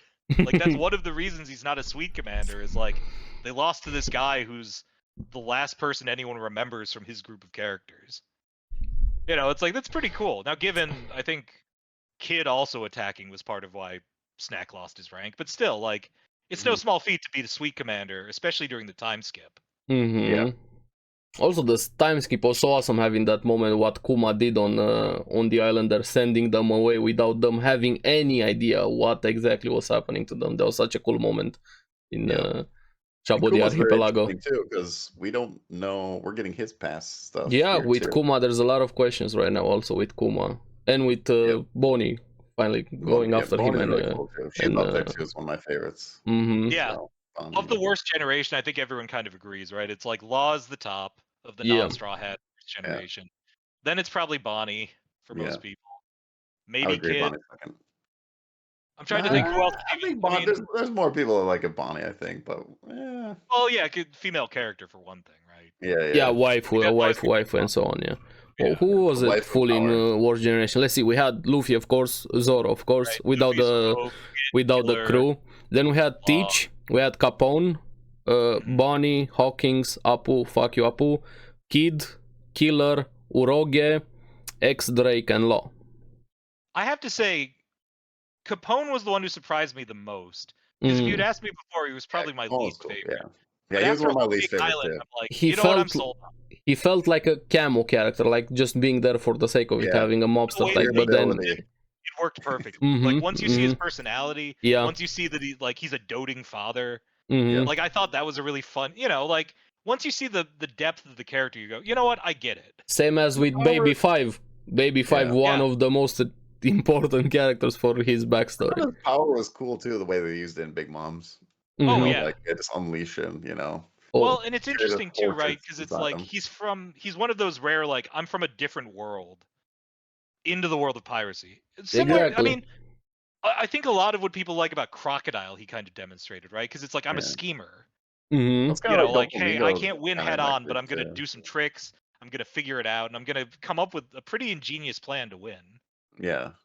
Like, yeah, he underestimated what would happen, but like on paper, it makes sense. Yeah. Like, I get why everyone was sold on doing it, including Jinbei. Because it's like, yeah, you weaken her, then you shoot her with the rocket. Speaking about annoying things, one of the most annoying things, maybe just in anime, was in Whole Cake Island. If I hear one more wedding ukeiku, I'm gonna blow my brains out. Honestly. Oh my. No, I'm fine with that. Just wedding ukeiku, please. Please, enough with wedding My ukeiku. favorite is was it Chapapa from Water 7. I don't know if that's a dub version. Oh yeah, of it, Fukuro. Yeah, I love saying that. Speaking about that, a lot of the characters have their unique laughter in One Piece. The annoying laughter. Yeah. Every character has their own unique thing about that, or speech patterns, or anything like that. I think what I love most about the Fukuro character, going back to the Water 7 thing, is when he's like, when the Straw Hats first land and they're trying to get their bearing and he's doing that song. Yeah. And just like Frankie's dancing along to this terrible like recap song he's singing. It's moments like that where it's just like, it's a little background thing in the panel. It's like when Jinbei officially joins the crew and like off screen you can see Sanji reacting to Nami hugging him. But it's like off in the very corner, and all you can see is like his hand. It's little stuff like that. Yeah, where it's like, they amplify. They add a lot of things. That's what makes this world feel real. Or one of the coolest villains, Senior Pink, man. Mad respect. That was a great arc. Senior Pink, Senior Pink. But I'm also, I mean, because I'm such a Water 7, like, Frankie's my guy. Yeah. Like if I had to rank the Straw Hats, Frankie's up there for me, probably higher than he should be. But it's just like, yeah, because he's so different from all the other characters, being like, hey, I'm simultaneously the wackiest, weirdest character. Yeah, he's definitely the but wackiest, also like weirdest. the toughest, most serious in other ways. And it's like I love that big contrast. brother. Yeah, he's perfect. Even he's what was his name? Everybody was calling him Aniki when we first got introduced he's to the him. uncle your parents don't want you to hang around with. He's Because he lets you drink He's the beer and lets you wrestler shoot of the guns. The family. cool backyard. uncle, yeah. Yeah, he's the cool uncle. Yeah, he's got Builds he stupid watches crap. WWE, you know, every night. And He lets you watch the R-rated movies. Maybe drink a little beer when you're 14. Like, no, that's why he's great. That's why we all love him. Complex move. What was your most satisfying moment outside of fights or big reveals in One Piece? Oh, just overall? Yeah, I don't mean, hey, this sudden big reveal like we had right now with Luffy's Devil Fruit. I mean, satisfying, simple moment that happened in the series. While you guys, the most recent one is the Zoro fight. I just love that I finally got to see him go full out, and I've been pushing for that for a long, long time. I've been wanting to see it for a very long time. Because I mean, it was after the 2-year time skip. It's like, okay, now we're getting the real deal, you know, like, and Zoro just never really had that serious fight yet. I'm like, when we getting it? Wasn't against Moment. It wasn't. Trying to think about Pika. I mean, literally, he was just running around. I mean, he destroyed Pika when he actually fought him. But that was a very was a great moment. Big moment. Great moment. Let's be honest, the fight that was Zoro just trying to find him. Like that was the majority of the fight. But like this, King versus Zoro was like epic. I was like, okay, especially the anime version. As a Zoro fan, they did, what they did with episodes here. But I mean, more like a not actual fight moment, big reveal moment. Or let me for that though. Just like a fun kind of like, just simply satisfying. For me, would be the punch on the Celestial Dragon from Luffy. Yeah, for sure. Okay, yeah, something like that. I mean. Yeah, I mean that moment that's up there. I love that moment a lot more than even some of the biggest reveal moments or some of the fights. Like we had epic fights in One Piece, but that moment just stays with me a lot more. Just the raw satisfaction you get from one of just punching somebody like that, just when they deserve it, and everybody's telling you don't do it. You know what it means? Doesn't matter. Just keep on doing it. And I love that moment. The moments that stick with me are the really kind of like, I don't know. The things I think back to a lot are like, when Chopper punches Queen and yells, "I'm not a Tanuki," and then everyone goes, I'm sorry. Yeah, things like that. Yeah, little moments like that. Or when Queen shoots himself out in snake form and everyone's eyes pop out. Yeah, it's those little moments like that that really stick with, for me, like, that's the stuff that, like, that's One Piece. Is we're in the middle of this massive death match, and Oda's just gonna do, like, here's 4 or 5 pages of gags, but it all works, and it's all hilarious. I mean, he shoots himself with his own launchers twice. Exactly. And it's just such a stupid gag. And it makes sense in the story and for him, yeah. Right, because they take it serious in universe and they sell it. And for me, it's like, it's the same kind of thing that I like about Gintama. Is like, you're going to have a really dumb gag, but they're going to sell the gag in the series in a way where you go, you know what, that works entirely, and I love it. Yeah, that's golden comedy for me also. One I think about a lot is when they're fighting the flying fish riders, and so the word for, you know, pervert in Japanese is hentai, but you know, because Japanese only has so many sounds, like there are a lot of words that sound the same but mean different things. So the word formation can also be pronounced hentai. So there's a moment where like the flying fish riders keep talking about we have to change formation, so they keep saying hentai, and Frankie just keeps going, what? It's just like, wait, were you talking about me the entire time? And it's really subtle, but it's just like, yeah, the way he has just that slight reaction. Yeah, it makes a it's wish. Kind of like in the background too. It's just like, it's perfect. I love those kind of moments. One of it's my that favorite very like Frankie moments. Speaking of them, is the reverse centaur on the train. I wanted to come back, but he hasn't used it. No, it's because it was so unexpected, and it's like the setup. It's the same thing with the robot, right? Whenever he pops out of the Frankie Shogun, just random, and then at the end, Robin just goes, "The robot didn't do anything." Doesn't matter. It's cool. Honestly, that might be one of my favorite moments. I did enjoy Robin's hatred of the General Frankie. Yeah. I did enjoy the motorcycle part too, though, when they ran over Big Mom's forehead. That's a top moment. See, and that's why I love Frankie, because he's the king of delivering those cathartic, just like he hit Big Mom with a motorcycle. Yeah, I like Brooke. Brooke was MVP for the Big Mom arc. I loved every moment. Oh yeah, he was. He was, won yeah. Big Mom. He's like, yeah, whatever. Or the panty. Can I see your panties? Did the Big Mom when they're running away? It did a lot to, I think, endear the character to everyone, because I think we all it reminded us that like, no, he's actually really competent and serious when he wants to be.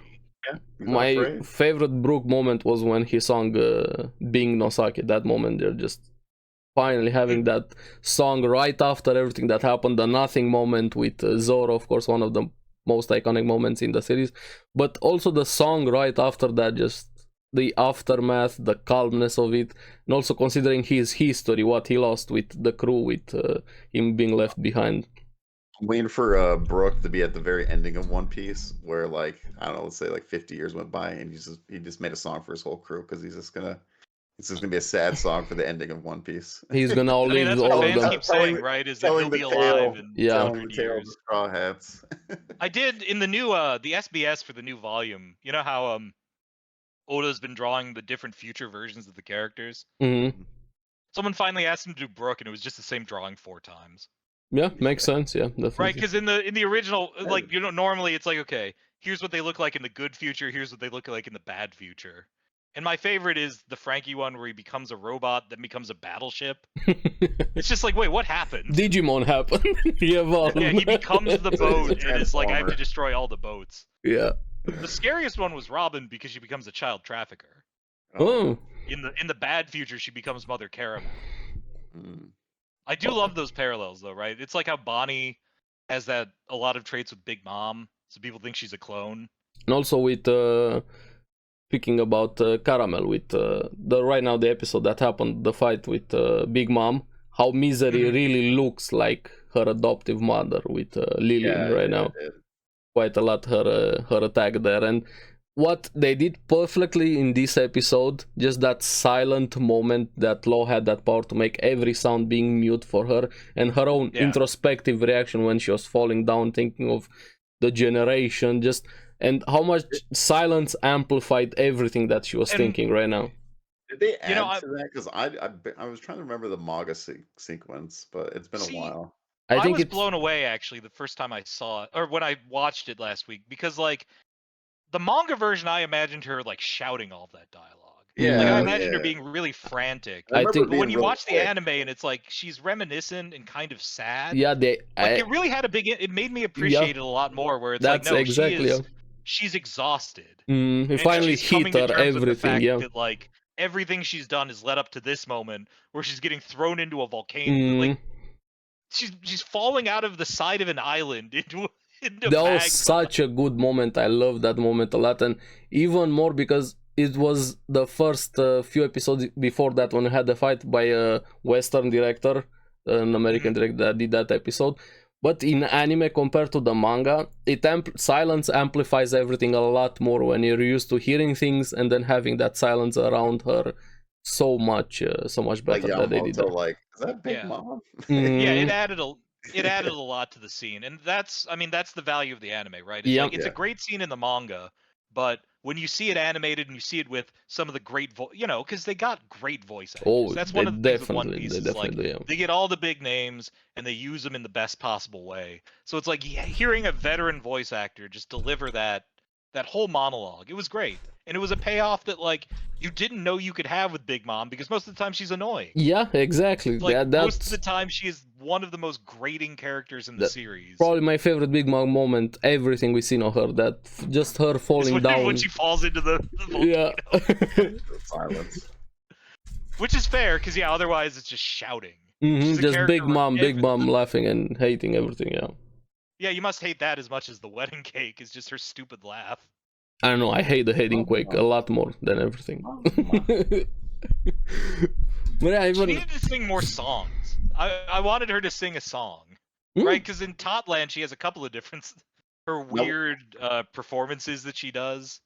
One of the most Oh no, sorry. No, go ahead. I was gonna say one of the most surprising characters was Pudding for me. I don't know about you guys. Really? I hated her at the beginning, and then I actually liked her at the end. I'm still meh about Pudding yet. I'm not fully decided if I hate her or like her. She was fun with Sanji, and I was like, wow, I No, actually like once they're Sanji and her together. once their dynamic got established, I think like that last part of the arc where she kidnaps him to make the Yeah, backup wedding cake, that's a yeah, lot of fun. Because yeah. yeah, But that's someone who's getting made a there, yeah. decision, and Well, we you finally see a have girl that actually wants him. You know, we finally right. get the opposite, Mm, where like Sanji always wants the girl. Now this girl wants, Sanji. So I don't know. I No, you're like right. putting it That's a switched from really because I smart hated her at the reversal. beginning. I was like, oh my god, like she was an awful person, of course. But then it like how it completely flipped, and I was like, oh yeah. Yeah, because So it's like, she cares about her family a lot, but she also cares about, this random person who was forced into these circumstances. yeah, Like, yeah, it shows a humanity that is in such stark contrast to the rest of the crew. and even Because it's how like, she was raised up, considering what family she has. right. yeah. Yeah, I That was mean, awesome to see. Whole Cake was one of those arcs where it's like, I go back and forth, where I remember at the time thinking, this is never going to end. This is dragging. Yeah. But you look back on it, or you go back and rewatch it, and you're like, no, this works. See, Mm. Like, it I all really binged it, does. but it didn't bother me too much. Binge is a lot better. Really?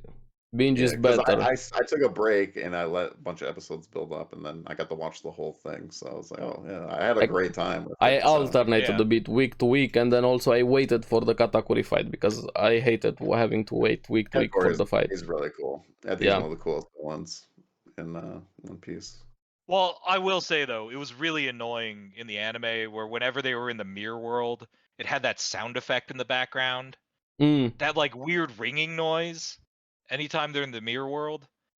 Yeah, So like I you never remember. I get remember silence. You them. always have that weird like like it was Mm. the same thing when they were fighting Cracker and he had the sparklers.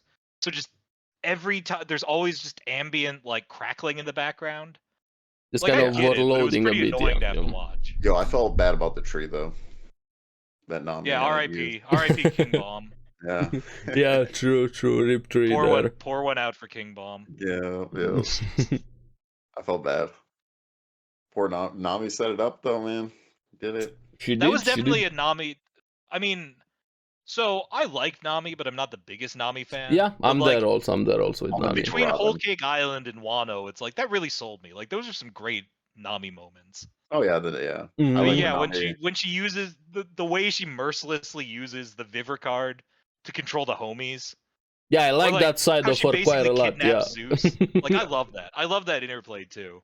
I like the moment too where she wasn't gonna, was the dinosaur lady who was strangling her to say that you won't or Luffy won't become king of the pirates. Oh I yeah, because forgot. In the Wano arc there. every character's had that, right? They've had that moment where they go, Luffy's gonna be king of the pirates. Yeah. And it's always been like a big impact moment where it's a turning point. Yeah, because she was getting her ass beat in that Oh yeah, fight. she wasn't gonna win that fight 1-1. She's No. Yeah, it I mean, wasn't 'cause that type of thing. Yeah. she's not that She- type of character. She's not Mhm. a frontline fighter. Yeah. But I liked how it worked out. I Oh, yeah, I liked did that too. the Yeah. Big Mom defeating Page 6 was unexpected. Like I didn't think she would just come out of nowhere and just wallop him like that. But it was very satisfying. It was. Like That's that's another great set. It's just is like, weird, 'cause there's then such you're a thing as cheering for Big honor in the Mom. pirate world. Oh, speak Just also just punching him in the throat. Just oh man. one of the saddest thing right now. It's the village with the smile fruits. Right. I hope there's gonna be a cure at some point with the. Yeah, I remember that making was a them big smile. fan theory. Was Oda has something he wants to ask Vegapunk, Mhm. and I wonder if it was something to have to do with the smiles. I hope Yeah. there's Or gonna was, be like, something a for way to that. reverse Yeah. it or something. Even when, well, what's his name that died crucified right now in Wano Kingdom? How much he did also there, and just made me sad, like got me teared up a bit when his daughter was watching him dying there, being executed by Orochi, that piece of shit, one of the most hated characters in the series. It is a great moment. It is that whole a great execution, moment. like, I love the moment, but also just makes me sad, and I love moments like that. But at the same time, I wanted to kill Orochi so much. well, it's the same thing with the Odin execution too, right? too. It's Yeah, like he same danced with naked in the Odin. street for Yeah, years, and nobody knew. Yeah, he held it up for an hour, and then at the end they're just like changing the terms. Sorry, buddy. Moving the goalpost. Yeah, That's what makes it so satisfying, right? At the end, when Orochi finally gets taken down. Yep. I do hope the anime kind of explains that a little bit. I hope so. I hope so. What Yeah. the hell was Denjiro doing this entire time? Mm. How much did he know about what Komurasaki was doing? There's a lot of questions about that, and it's like I do hope they kind of fill that in. Because when Komodosaki just showed up on Onigashima, I was like, what's going on? Yeah, I was too. I was like, It's like, why is she in the attic? How did she get there? Yeah, Like, I what think is they're gonna this? explain it. I hope they do. But yeah. Yeah, was it planned to have like the sea stone nail like drop? So it's like it's Denjiro just like waiting up in the ceiling to show up. And also, I'm Like that part. Yeah, that's the kind of stuff that like the anime's been doing a pretty good job of expanding on. Wano Because, has like, been doing good on a lot of things right now compared to other arcs, and how much they're expanding and explaining things. What do you guys think though about the Super Saiyan aura that everyone's complaining about? I like Like it. when Luffy uses haki. I I'm like fine it. with it. Yeah, I think like it. works. I'm fine with it too. I like it. I hope they keep My doing whole it. thing is like we made it this long without any of that. Mhm. So I mean, it if we makes want to do sense this for right the last now. arc, that's fine. Yeah. I like it a People are lot right like, now. oh, it's Dragon Ball. I'm like, it's made by toys, so. I mean, so it's gonna what be if it's somewhat Dragon Ball? similar. I Yeah. mean, is that a bad thing that it's compared to think it's Dragon Ball? Right. I Oh don't yeah, know. you're comparing it to the greatest shonen Yeah, series like of all time. that's what what is that argument? That's what I'm saying. Like, why? Like, I'm totally fine with the aura. I like it, but Also, yeah, it's not like Dragon Ball invented auras. Like I'm Yeah, pretty sure no. people have had. You're right. There's been key in things for Yeah. thousands of years at this point. Like it's been a concept that's existed. It's in I don't humanity think Toriyama's history, the first everything. one who Yeah. thought, oh, why don't we draw it? And just like the power level we got to, it's like we're 1,000 episodes in. Like, of course, What we're are you finally getting towards the end Yeah, game. What are you exactly. Yeah. expecting? Right, he has more power than we his took body our can time to hold. We get all know here, this. of course. You know? And even the way they explain right now, it coming from inside and amplify the damage that you're doing on the inside. How are you gonna Well, and showcase that?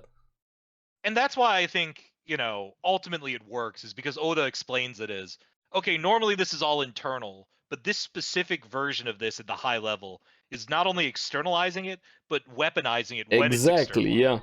So it's like you actually get to see the different steps of it versus just like, hey, he's got an aura, he's stronger. And even without overthinking everything, it looks cool. What more reason do you need more than that? It just looks cool. Oh, it's very satisfying. Yes. Every time Luffy does it in the anime, it's a big Yeah. moment.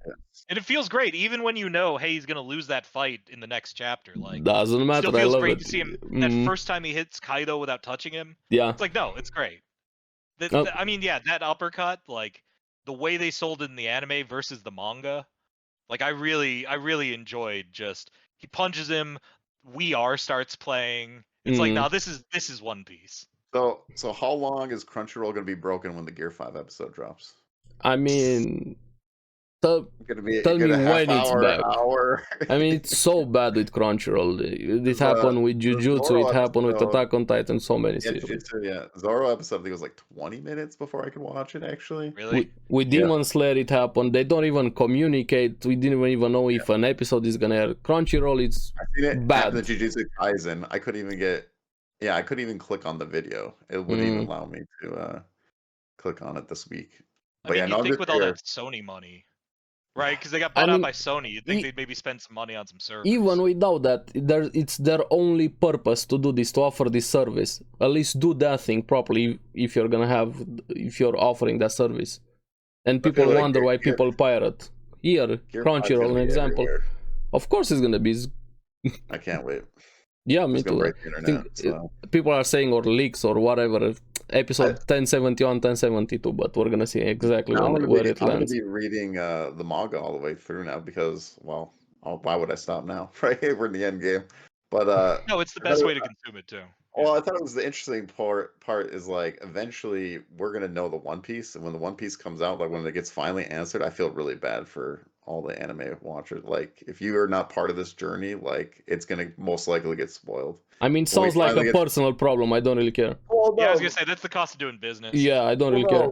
What I'm saying, I was listening to another podcast, and he was talking about like I'm gonna have to literally like live under a rock for like. Yeah, you are. Yeah, you can do it the way that it's intended to be consumed too. And read the manga because it's going to be everywhere. Like that would be. But this is American fans, right? Doing the like, well, I should be able to do it on my terms. It's like, you know what? No, sometimes I don't care. You have to do things by other people's rules. Sorry, buddy. Yeah, I don't really care. It's life. I don't have any sympathy and when people complain about spoilers, even without my weird side, how I am about spoilers, look, this thing is coming out. People are gonna talk about it. Either watch it or avoid social media. Be a grown up. Yeah, deal with it. I don't care. Yeah. No, I think it's gonna be interesting because it's like, it's gonna blow up and like. Yeah, it is. I'm not gonna be able to avoid it. So, I mean, even Gear 5 blew up in the manga, and it was I see it everywhere. And it's even And in I One love Piece that Red. Japan is just like, you know what? Gear 5 is on everything now. Yeah, yeah. exactly. Next chapter, Gear Their 5. Next mobile volume game, cover, yeah. Gear Yes, 5. yes, Deal yes, with it. yes. The mobile game, I was scrolling, I'm like, oh, there it is, Gear 5. Yeah, I'm kind of It's like, finding the okay, spoiler thing kind of annoying sometimes with how many people well, are here's the about other it. thing too, is that like it pisses us off when they do things that deviate from the way Yeah, that the source we're material, used I to doing hate. it. Yeah. So just do it the way it's supposed to do it, and then people will deal with the As consequences. long as they don't do what the Naruto video game did. Which What one? did it do? I think it's was it Ultimate Storm 3? What did they do? They it was ahead of the anime actually, and it spoiled. I'm trying to think what fight it was. I'd have to Was it look. Obito being or Toby being Obito the whole time? Or maybe a Might form. being It was a fake? major point in the video game. So if you didn't read the manga at all, you were effed because you got spoiled right there. I don't know. I just kind of shrug. I go, it's too I bad. mean, I but still don't care that's though, life. even if they did that. I honestly Oh don't care. yeah, but like if you're like me who does care, then yeah, of course. Sounds like I a think- personal I think- problem. Well, you know what Yeah, I that say? was It's the like, well, problem. how dare you call yourself a mega fan, but you're not going to consume the thing it's meant to be consumed by, or consume the way it's meant to be consumed. I mean, I don't know. Manga? I think I'm a little pickier about it because it's like, Well, hey, it's like, manga's out first. I love This Lord is of the how they do Rings. it. Why do you not read the Lord of the Rings books? I just yeah, like I agree with that movie. also. Yeah, Right. I just enjoy the movies more. Yes, you can enjoy either or more, doesn't matter. But there are you going to be can consequences yeah, to doing it a they are certain there. way. Yeah, Right. if There's a way yeah. it's meant to be done. You you can do have it in a different way, manga, but you're you- gonna have to eat crap sometimes. yeah, you have manga, you Oh, have yeah, anime, yeah. you have books, you have movies. One came Right. first, so Well, you're not I gonna don't be think it's able to wrong avoid. not to be spoiled on anything, though. Oh, I Right, agree. but you gotta It's your take responsibility. Yes, True. but it's also personal responsibility. You can't Right, 'cause you're expect the choosing to world consume it to this way. revolve around you and how you experience content or stories. I mean, Right. that would be nice to always have everything fresh without spoilers, but how are you gonna have that? Right. Yeah. It's more like, hey, talk to your friends so they're not sending you Gear 5th stuff. Mm. Because yeah, if you go on the internet and expect not to be spoiled, yeah, that's it's on you. it's a you problem. You're, Yeah. You're Even it's, without like me, Soto with said, how have I you am. ever met a wild animal that won't bite someone? Mm. You know, he'll even slash a woman if he I've, has to. I've talked about like because One Piece is getting so big now, especially over here. I've seen it more and more. We've talked about this on the podcast. Okay. That it's kind of like the Game of Thrones effect, right? Game of Thrones was getting popular. Everyone started getting into it more and more, and One Piece is starting to get that way now, where more and more Yeah, people are I know starting to watch even One some Piece. online people It's that got building. into it, friends. Yeah. Yeah, it's starting to build up now because it's like if you want it, this is a journey. It's going to happen one time. Do you want to be a part of it Yeah. or not? You know, And kind of thing. It's the big thing, the big entertainment I thing, told right? them. It's kind of like Marvel. Like Marvel started off slow and started getting bigger and bigger with their end game, you know, and eventually everyone was starting into it, you know. And They now wanted it's to be shit. part of the journey. So, well, it's still like Endgame was. Yeah, I know thought, what you're saying. And I told somebody that recently got into One Piece, he caught up and he did it in chunks, so to say, this arc, and I told him, hey, since you're pretty much close, catch up to Wano, and he doesn't like spoilers. He's a lot more extreme even than you, Oldish, with spoilers. Yeah. He's very anti-spoiler and anything. I told him, you either catch up to One Piece right now, be it anime or be it manga, it's your choice, or you're gonna suffer the consequences. You're not gonna be able to to avoid spoilers when that thing You just happens. get on my level, bro. It's too You big. either it's catch true. up to it or you deal with it. It's a you Yeah. problem. I told you about it. I warned you beforehand. problem You're not was, gonna avoid it. When I was working in the tire shop, my stepbrother, he reads the manga and he kept like trying to talk to one of our other coworkers about it, and I'm just like walking away. I don't want to know. I don't want to know. I would go in his Let me direction. put my earplugs in real quick. No, I would be asking him, yeah. So Yeah, does this yeah, happen? me Then I'd be too, like, yeah. oh, I knew it. I No. knew it. Yeah. I know. I admit I'm very weird about spoilers. How I am. I know I'm kind of the exceptions, and even you, Brian, how you handle spoilers. My But stepbrother's like you too. He doesn't care about spoilers. Yeah. But like for me, I don't know. I love just being. I like being shocked. I like that shock value. I like the both things. twist. I don't. I can. I like can both enjoy both things for different reasons. Be it shocked, Well- not knowing, and also knowing at the same time. Yeah. I enjoy the story being told, and I like just living it. You know. But Yeah. I like to guess things. That was one of my favorite things. I like predictions and stuff like I that. think that's the difference, though. You know, a producer's always going to be thinking about, oh, how does this fit in? right? It's like I can't necessarily enjoy the thing because I have to figure out like How? what the context is Yeah. for the thing. That's how I think about it. Like, you know, because I've done some production stuff, and it's like, yeah, when you're watching it as a fan versus when you're watching it as someone who has to like do something with that later, it's like, That's yeah, a it does make a big different, yeah, difference.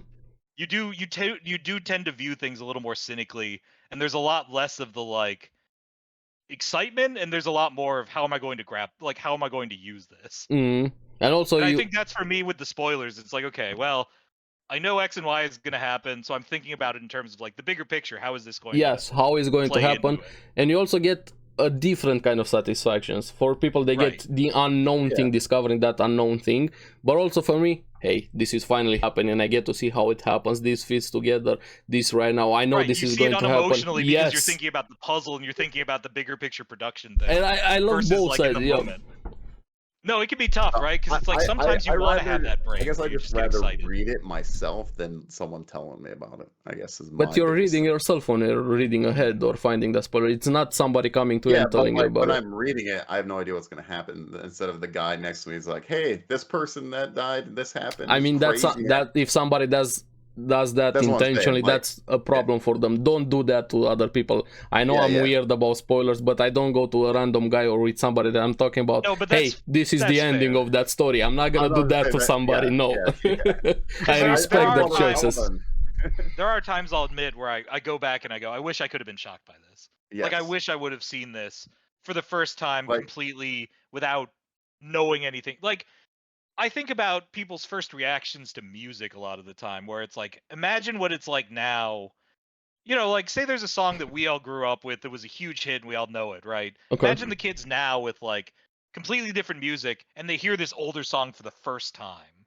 And it makes you go, man, I wish I could have been, like, I wish I knew what that was like to experience this again Yeah, for the first time with Yeah. fresh eyes. I wish I Like, can. that is one of There's those a moments prime where you think back example. on it and you go, wow. I actually have a prime example for One Piece. Okay. My stepbrother, who he likes to talk, we talk about One Piece in the store. Mhm. And our friend there, he's just started reading it. He was reading on his lunch every day, whatever. But my stepbrother spoiled so much for him. And he's like, man, I kind of wish I didn't get spoiled at all because I think I would have enjoyed this more Yeah, if I mean, didn't know with all the shock values and stuff with like that, I agree. That don't spoil like- things for other people. At first, he's like, I didn't really care, but now I'm like, it kind of ruined my enjoyment because Yes, of course. I already Yeah. knew this. Yeah. Like, Yeah. if you knew the Water 7 thing, like, that's gonna ruin your enjoyment. Like, that was Yes, a fun thing, not knowing who the villain was in that. And I didn't guess Right, it. and like, having the shock that Mary shows Yeah. up at the very, Yeah. all that Yeah, stuff. It's but- like, if you like, knew yeah. that, this If you is knew it, it's watching like, the Lucy oh, fight would be completely different. this is a Yeah, it's very like, key difference in the spoiler thing. Somebody Yeah. intentionally I guess spoiled maybe it that's for some. I wasn't. That's the meaning I'm trying to say about spoilers. Yes, that's what I try. that's to when avoid. you're being an asshole. Let me Right. be blunt Yes. here. Don't spoil things for somebody else. Well, and there's a difference between spoilers on a thing that hasn't come out yet versus this person isn't caught up yet. Yeah, Yeah. Right? Like, I think of spoilers as being different than that. When I Yeah. think Mhm. spoilers, I think this is on the cutting edge. We don't have the final product. yes, Versus someone just like jumping ahead. Yeah, and, I know what like, you're talking about. Yeah. yeah, I'm yeah. the same how I am. Like, I don't want to know. Like, if I want to get into this story, Yes, I want to go yes. in blind, and then we'll talk No, about that's it. that's afterward. fair. Yeah, that's Yeah. more than fair. And I don't come to somebody, hey, I'm gonna ruin this for you because I'm ahead in the story. I tell And them that's the ahead. key. Yeah, We can all agree that it's a good habit to ask someone where they Mhm. are in a series before Yeah. talking I about it. always ask. 'Cause Yes. I'm like, I Yeah. don't want to ruin it because I'm waiting for that exactly. reaction. I I'm like, respect I how wanna other people see- consume content, but also at the Right, same time, exactly. I hate how people complain about spoiler randomly when they go on social media or when they don't watch something because whatever reason, and then hey, this got spoiled for me. I mean, it's kind of yeah, your fault you, also. You can just literally mute the One Piece. Right. spoilers Don't go on if you Reddit. want. Don't go on Yeah. Twitter. Yes. Tell your friends not to tell you about If it. you care about There's a spoiler, mute section, it's too. also on you Just if you mute care that. about spoilers. It's not just everybody Yeah. to protect you about spoilers. No, I just Right, thought it because was it's funny not like 'cause- these. Oh. No, go ahead. I was gonna say I thought it was funny just because when the One Piece actually gets like revealed, I mean it is out. So Yeah. like, good luck, guys. Yes. But I If mean, you're on anime the other watchers, hand, it's like what the One Piece actually is probably doesn't matter at the end of the day. I'm gonna maybe, go out on the thread and say that. but, Yeah, like, yeah. it's the 20 Because the important thing is everything that led up. It's to the that. The actual journey there. reveal As much as a meme is it is, going to it's be the underwhelming journey. Yeah. because it has to be. Mhm. Because everything else around it, just the idea of pursuing it is what matters, right? Are you what nervous? the actual Okay. thing is immaterial. Are you guys nervous at all what if about the One Piece ending? Nope. Are No, you guys no, nervous? Are you no, I trust confident? Oda. He's earned that trust. no. He's done I trust nothing him for too, me but I'm to curious. shake that trust. Even I'm fine let's with say it. the ending of One Piece is shit, like the worst Yeah. ending possible for the series as a whole. I still Oh, I love still One enjoy it. Piece. Yeah. Yeah, I I'll still still do trust that with it whatever too. Oda's gonna do with it. Because But I'm the just other thing curious is like because people ending a hated the way series. Bleach ended. Yeah. 5 years later, everyone's fanatically in Yeah, love yeah. with it. I love that even when I found out everything, all of the Right. spoilers that I But was yeah, series it back takes then. time. It takes distance. It's just endings are You know, really it is what it hard, and is. people are like very like we're gonna get the Attack on Titan ending. I don't know. Me and Aries Yeah, don't know I if we're didn't want to getting watch the Attack on Titan ending, even though it's scratching me so much to watch Yes. it. But since I did videos on it, I want to see why everybody hates the Attack on Yes. Titan See, ending. I haven't watched the anime. I thought the manga ending was fine And because based on where the story was going, this was the only way this was yeah, going to I get have a resolved. prediction also. I throw my hands up. I go, it's good. Let me I'm tell not you going the to say what it is, prediction. of course, Yeah, but don't tell me you what got to it trust is. the author on these things. I have a That's what I prediction is gonna end the same way that Code Geass ended. Don't tell me yes or no, but I'm that's not my going to say one prediction. thing one way or another. Yeah. I'm glad that you guys both threw that out because I was about to Yeah, no, give a we don't know comparison that yet. would have blown. We So have one more part, maybe. okay, I think it's we the won't. Code I will Geass not say ending. any more about Yeah, the yeah. Attack on Which we Titan. did get a trailer for it too. Yeah, I saw. It looks But good. and I'm glad they spent the money on it. and That's all. also what you said with spoilers and people that haven't gotten into One Piece and suddenly the One Piece is revealed what it is. Like, I don't think it matters for them since they weren't invested. First of all, it wasn't related to them. They weren't even gonna get into into the series. You can't complain that something happened when you weren't part of it. I'm not saying like I don't know. I'm not saying like complain. I just think it's gonna be interesting to see like when I mean this is part of the journey. I'm just saying if you want to be part of the journey, Either get on the train or Get on the deal with the train now, consequences later. because There are is no this is the shortcuts, fun right? part. You Yeah. have to. Yeah, we're in the end game if you want to say, Right. right? If you want the One Piece, you got to earn it. Yeah, You I'm gotta not. fight for it. The story is not gonna wait for you to get into it for the story Me to and happen. Aries, alright, we dove into like the whole long anime. Yeah. I prefer. which Yeah, I think is baloney, but I hate that argument a lot when people are saying Yes, it I about hate One What's the Piece. argument? When I can't It's get too into long. One Piece because it's too long. Now, my reasoning for that, why I hate it, is when you have a series, 13 episode series, it's great, and then you're left with that empty feeling. I wanted more of it. Now with One Piece, you have that. There's more of it, a lot more of it, and you have something great. 1,000 episode, 1,000 chapter, however you're gonna consume the content. I like being sucked in. But Like more the better in me. and people for me. complaining it's too long. I'm like, yes, it's long, but it's great also, and it's not like you have to There's no have rush. it 24/7, pump it in your way, consume it at a time, read 3 chapter per week, watch 3 episodes per week, and it's always there. You can take your time with it, but don't tell me it's too long. Nobody's forcing you to watch 24 episodes per day. Take your time with it. That's why I don't like that argument. I think people should just feel more comfortable saying it's not for me. You don't need, Yep. that's because that's what it boils down to at the end of the Right day. Is there. people who feel like they have to give a justification for why they're not into something people are into. And at the end of the day, they should be fine with just going, not my It's not jam. for me, exactly. You don't need to come up with a reason. You don't need to come up with an excuse. Yep. Just say I don't like it. I think it's funny, like they watch Naruto, but then One Piece is too long. I'm like, you know how long Naruto is? Naruto's long too. Man. It's like, what do you mean? 500. It's a lot. It's long also, Naruto. It's like 800 if you discount the 2. Also, I hate how people 700 chapters overall. I measured in how chapters, people go about anime in general it's a with fast 700 chapters. I gotta say, like it is the manga is anime fast. adaptation, like it really doesn't capture what makes the manga so good. Because like the manga really is kinetic, and like Kishimoto's a genius at doing this, like showing the same shot from 3 different angles on like a 2-page spread. And from like an artistic standpoint, like I don't know of an author that's that good at like making that impact. Like like you really feel those big moments. So it's like Naruto, lands a Rasengan on someone. It's like you're gonna see it from the back, you're gonna see it from the side, you're gonna see it from the top, and it's just like you feel it. And that's so rare to feel like the impact of something while reading it. I like that they all have like their unique ways of telling their stories. Yeah, Like I mean that's one of the great things about manga that I always kind of fear gets lost in the translation of it into anime. Is that that was my complaint with Bleach, is like Kubo's great at doing these 2-page spreads. There's no background. It's just the character, maybe like some ambient smoke or something like that. And it's like, okay, yeah, it can be annoying from an anime standpoint because it's like a still shot. But when you're reading it in the manga, you're like, holy shit, this is incredible. Like this, like it really sucks you in and really grabs your attention. I like that Whereas even in the in anime, it's like, anime. oh, we're gonna have backgrounds. There's gonna be sound effects. There's gonna be music playing.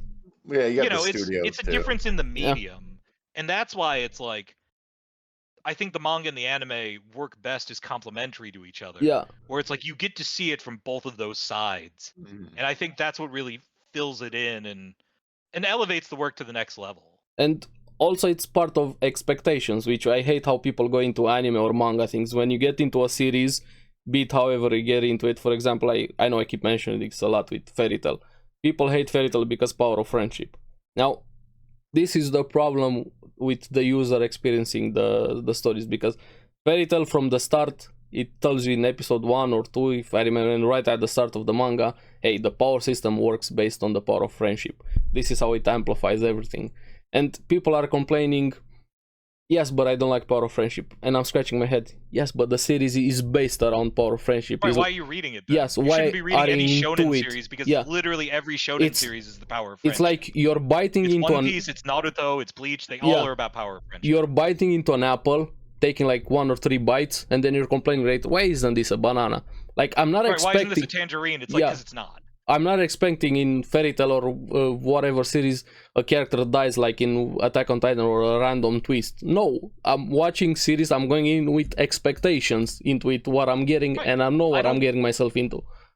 I don't like random graphic deaths, so I don't read seinen manga. There you go, see? Manga where you're not going to get that. I like both things, but I know what I'm getting into it. What I'm reading, what I'm consuming, and that's why when people when they're shitting on a series, I think this is also a you problem. And like you said, this is not for you. Say it at the start, not that series is bad. Yes, and fans should be better about not judging people for not liking certain things, because that is a thing. Especially us One Piece fans have that bad habit of trying to figure out how to get someone to watch it. Yeah, and some of us need to just go, you know what? I respect that. We can talk about other series that we both like. Definitely, yeah. I'm not going to try and sell you on it, because at the end of the day, then you're going to end up resenting it. Yeah, you don't have to like something that I like. On your own, because no one hates anything more than having a series forced on them. There's nothing worse than like, I'm going to watch this because I feel like I need to watch it, not because I actually want to watch it. I feel like so much, like, especially if you're in the discourse sphere, like so much of your media consumption is based on what other people are watching, and you have to kind of go along with it to feel like you're part of the conversation. And it's like, at the end of the day, you don't have to do that. Yeah, and if you don't want to, you shouldn't. I have the same thing with everybody that I talk to are romance and slice of life anime. They love it. For me, I can't with those genres. They're not for me. I know they're great series. I told them at the start, I'm sorry, I don't enjoy romance and slice of life anime. You enjoy it. Take your time with it. That's all. Yeah, Fairy Tail's trash. All right. There you go. But no, I love Fairy Tail. Yeah. I'm joking. I know. I had to do that.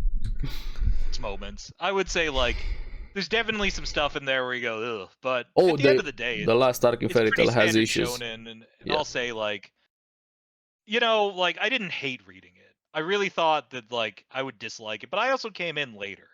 So when I started reading it, it was like toward probably the middle of the series, when they're on like Tenro Island and stuff. So it's like, okay, the tone of the series has shifted away from definitely. And we're getting a little deeper into like actual writing. And yeah, there are problems, but also like you said, it's candy.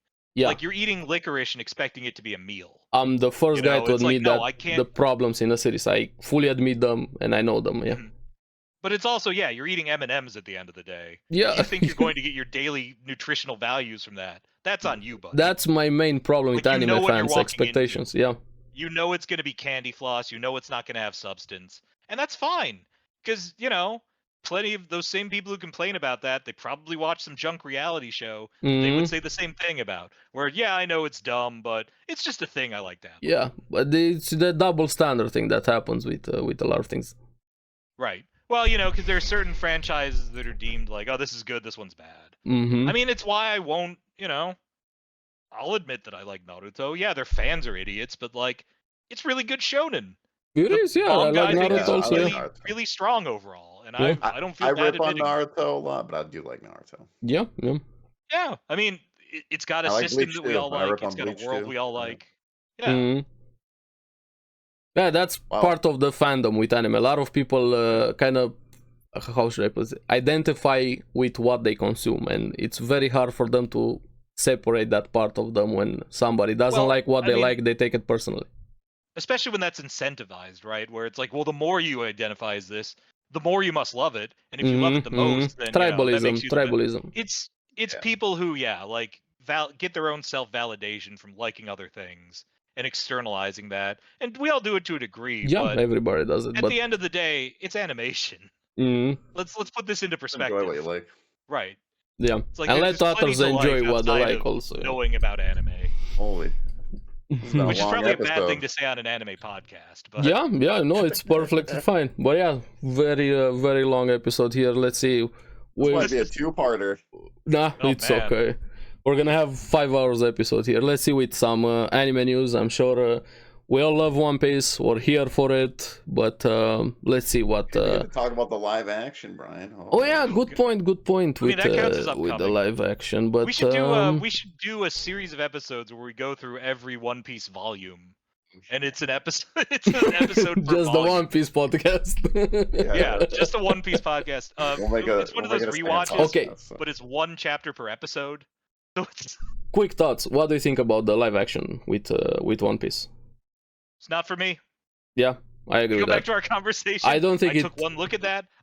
I said none of that looks like the One Piece I like, Yes. and I said we'll see how that goes. Are you gonna And- watch it though? Anime doesn't translate I'm not to gonna live watch it. action. You're not gonna watch it. It's We're just gonna, gonna make me mad. I'm gonna So watch it for I'm not gonna put content. myself in that headspace. I I'm just gonna have to watch remember it's not for me. Yes, I'm just gonna be that's zen a about very healthy mindset, and I appreciate that quite a lot. But I have to watch it also for content because hey, Yeah, it's make That's the videos, difference. I'm talk not bound by podcast. having to be a Exactly, yeah. content creator. I have zero faith into it. They did at least decent things with how it looks, better than I expected. Still don't like it.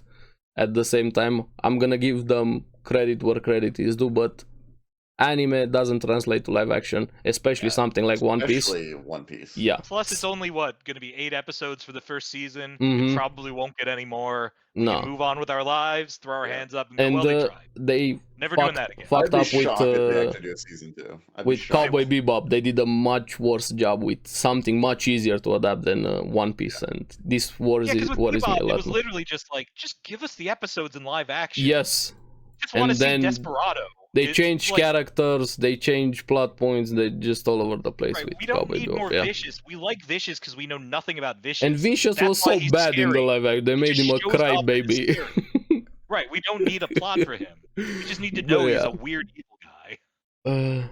Let's see with some anime news here. Then after the entire 2 hours of One Piece, we definitely don't like One Piece, guys. Don't worry, this is just normal conversation. sucks. We could keep It sucks. going, It's but- bad. We know it was 2 hours about how it's the worst. I gotta go cut Yes. the grass here. The, pretty the soon, worst so- series ever, guys. Don't worry about it. Just keep the entire 2 hours here. It's Garbage. okay. Yeah. But yeah, some anime news. We already talked a bit about Jujutsu Kaisen. Season 2 is gonna be 23 episodes. So a lot, or 23 or 24. But also I'm worried about it. Like when I said in my videos, the production is gonna have some issues, especially with MAPPA having so many projects. Because the first arc is gonna be like 5 episodes. Then in August 10, we're gonna have a recap of those 5 episodes and the Jujutsu Kaisen movie. Yeah. Then another recap of season 1, and then the third week, August 24, is gonna be a break. So the production, I'm a bit worried. While episode 1 looked great, I'm worried about the animators, however that production schedule happened there. And then on August 31 finally starts the big arc with the Shibuya incident arcs. But having 3 kind of blank episodes in an anime that already just aired is kind of worrying, to say the least. Should just delayed it. And that's why I know MAPPA has been doing way too many projects, and also the shit show that they've been doing with Attack on Titan, final.jpg and whatever they've been doing there. Just take your time with it, especially with how the anime industry is so overworked, and already talked about it at the beginning with so many series per season. Some things need to change in general in the anime industry. And also the Suicide Squad Isekai I'm curious what that is going to happen with Wheat Studio and Warner Bros. From the key staff, with the author of ReZero and the other guy that worked on Vivi, also Vivi Fluoride's Eye Song, which I highly recommend that anime. I'm interested into it, but also at the same time, it's way out there. I don't know, I didn't expect a Joker and Harley Quinn isekai. You know, in fairness to it, I really... Oh, go ahead, Josh. Oh no, I was just saying, I think that's gonna be interesting. Yeah. Because I was gonna say it's been done okay before. Like, I don't know if either of you guys saw Batman Ninja, but I actually enjoyed it quite a bit. The Japanese I think I saw it, but I don't remember. Yeah, I don't think I know about it. They go back to to pretty like, good. feudal Japan. Mm-hmm. It's, you know, it's not the greatest thing, but it's like, it's got, you know, they have castles that turn into a giant combining robot. I'm there for it. Yeah, I'm gonna watch who it. Doesn't love Batman and Joker with katana fighting each other? Exactly, just sounds cool. It doesn't be to be the best storytelling. It's just cool. Yeah, can be crossed and it works. It's a fun idea. People like the Star Wars stuff that was in anime style. I'm sure that, you know, like, people enjoyed that. I don't know if it was on the episode because it's been a long episode, but I'm not so excited about the Western Gundam, but I'll give it a chance. Who knows? Yeah, like I said, it's been done before reasonably well when you have the crossover. The new Gundam was also pretty good if you watched it, Witch from Mercury. I forgot to tell you about it when you're talking about Gundam. Was decent. I'm not saying it was the best Gundam. Yeah, I agree, especially about the ending. That it didn't have a second series announcement at the end. It needed more episodes towards the end. Game that it's like, usually you need probably 3 to 5 episodes for the final battle in traditional Gundam. They needed more towards the end, but build up, you need, you know, the drama to really sort of bubble over. This didn't have it, and the way that it resolved. But it was also more toned down Gundam, especially with the kids, the high school part. I hate anything set in a school. I'm gonna be honest with you. I don't like high school. The second season got a bit more serious, and also but it got too serious too late. It was my issue. Was that there was too much cleanup from the school stuff in the first one. So then by the time you get to the juicy stuff, it's undercooked. Yeah, I agree with that. But also what they did awesome were the 2D mechs, and the sound design was impeccable what they did there. I would still give it a 7 out of 10. Yeah, 7 I give it also. Partially, I'm a Gundam head, so I'm always going to be generous to it, but even with those issues, still enjoyable, and the highs were still super high. Yeah. I had some issues with them having remote weapons from the beginning, because that's usually an endgame thing, but they pulled it off. They did in a way that wasn't overwhelming, and there was a good mix of like traditional battle stuff. Overall, it's like, hey, if wanting more isn't a crime. Yep, I agree with that, definitely. Like, a good series leaves you wanting more. I wanted more Witch from Mercury. And also got the trailer for Solo Leveling, the anime finally, for the next winter.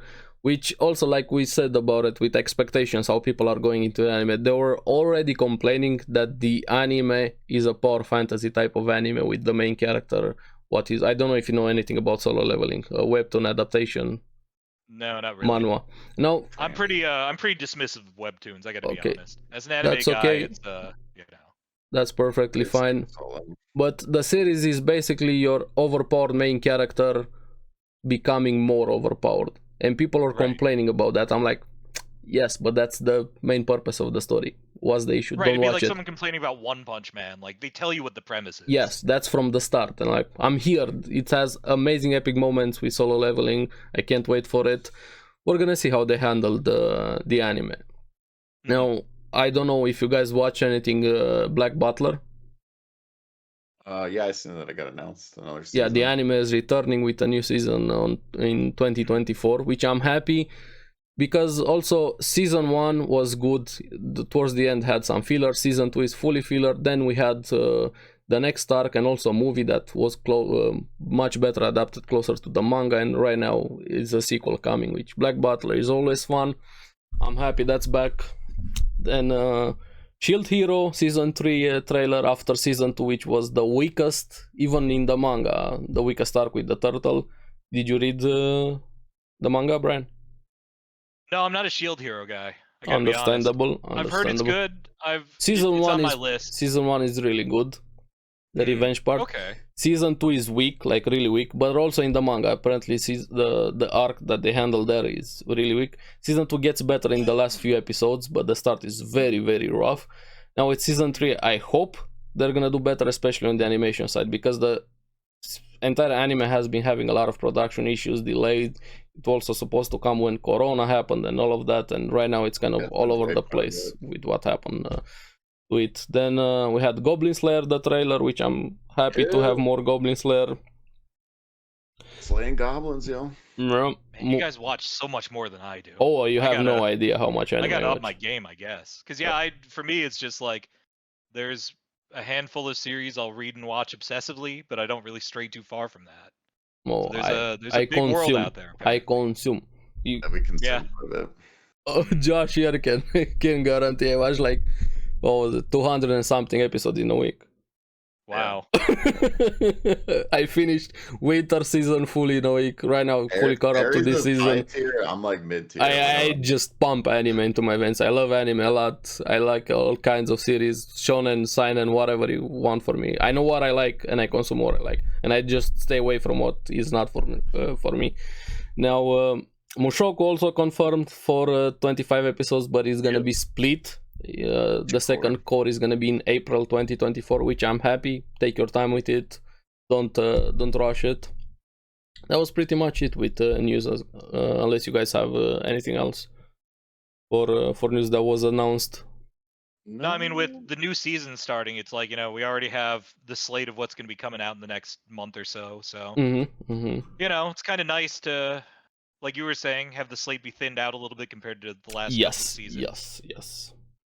So, I think we'll just have to see what the next big thing is what the One Piece Day announcement is. Yeah. True. What are we going to see? Because they've been teasing a big announcement. So we will see what it is. Well, I think, they usually announce a movie on One Piece Day, right? Movie, and also, did you see the thing they want to do in France, apparently, with the Gear 5 episode? They want to have it in cinemas, shown there? Yeah, they're going to put it in theaters. Because, the Gear 5th episode, I think, is going to air probably at the end of the week where we have One Piece Day, right? Because I think we're about 4 or 5, probably like 4 episodes out at this point. Yeah, we're very close. We're close, Close, yeah. By the end of the month, unless there's a break. Yeah, or the beginning of August, yeah. The 29th would be 4 episodes away, so... Yeah, I think it's the 29th, I think, right? Because this This episode where they beat Big Mom was chapter 1040. Luffy gets defeated at the end of 1042. The CP0 guy jumps in. So yeah, it's coming up. 1043 is when you see him starting to transform. We're gonna see what they're gonna do. Right? Yeah, 3 or 4 episodes from now. So unless they have another special recap or anything, when it's gonna happen, we're definitely gonna talk about it also on the podcast. That episode, A lot of people are thinking it's July 29th. It will be. If we align again with the time, we're gonna love to have you also again, Bryan. It's been awesome having you, talking to you. This has been in the works for a long time. Finally having the One Piece episode, and I'm glad to have you here. It's been great. Yeah. Oh yeah, likewise. The pleasure's mine, guys. This is a lot of fun. Yeah, we did what, 3 hours? Yeah, 3 hours and 20 minutes. It's gonna be the longest episode. This is by far the longest episode. Well, it's appropriate, right? It's the longest running series. Definitely. I guess Kochikame went for 40 years, but that's something else. Or Suzume was that one. I'll start that one soon too. Don't worry. Yeah. I would love to see you go back and just become a big Kochikame fan. You get the eyebrows like Yosan. He needs to finish Black Clover. Does he? Yes, he does. For Mereleona. I'll get there eventually, maybe. But yeah, been an awesome episode. One Piece. Hope you guys enjoyed it.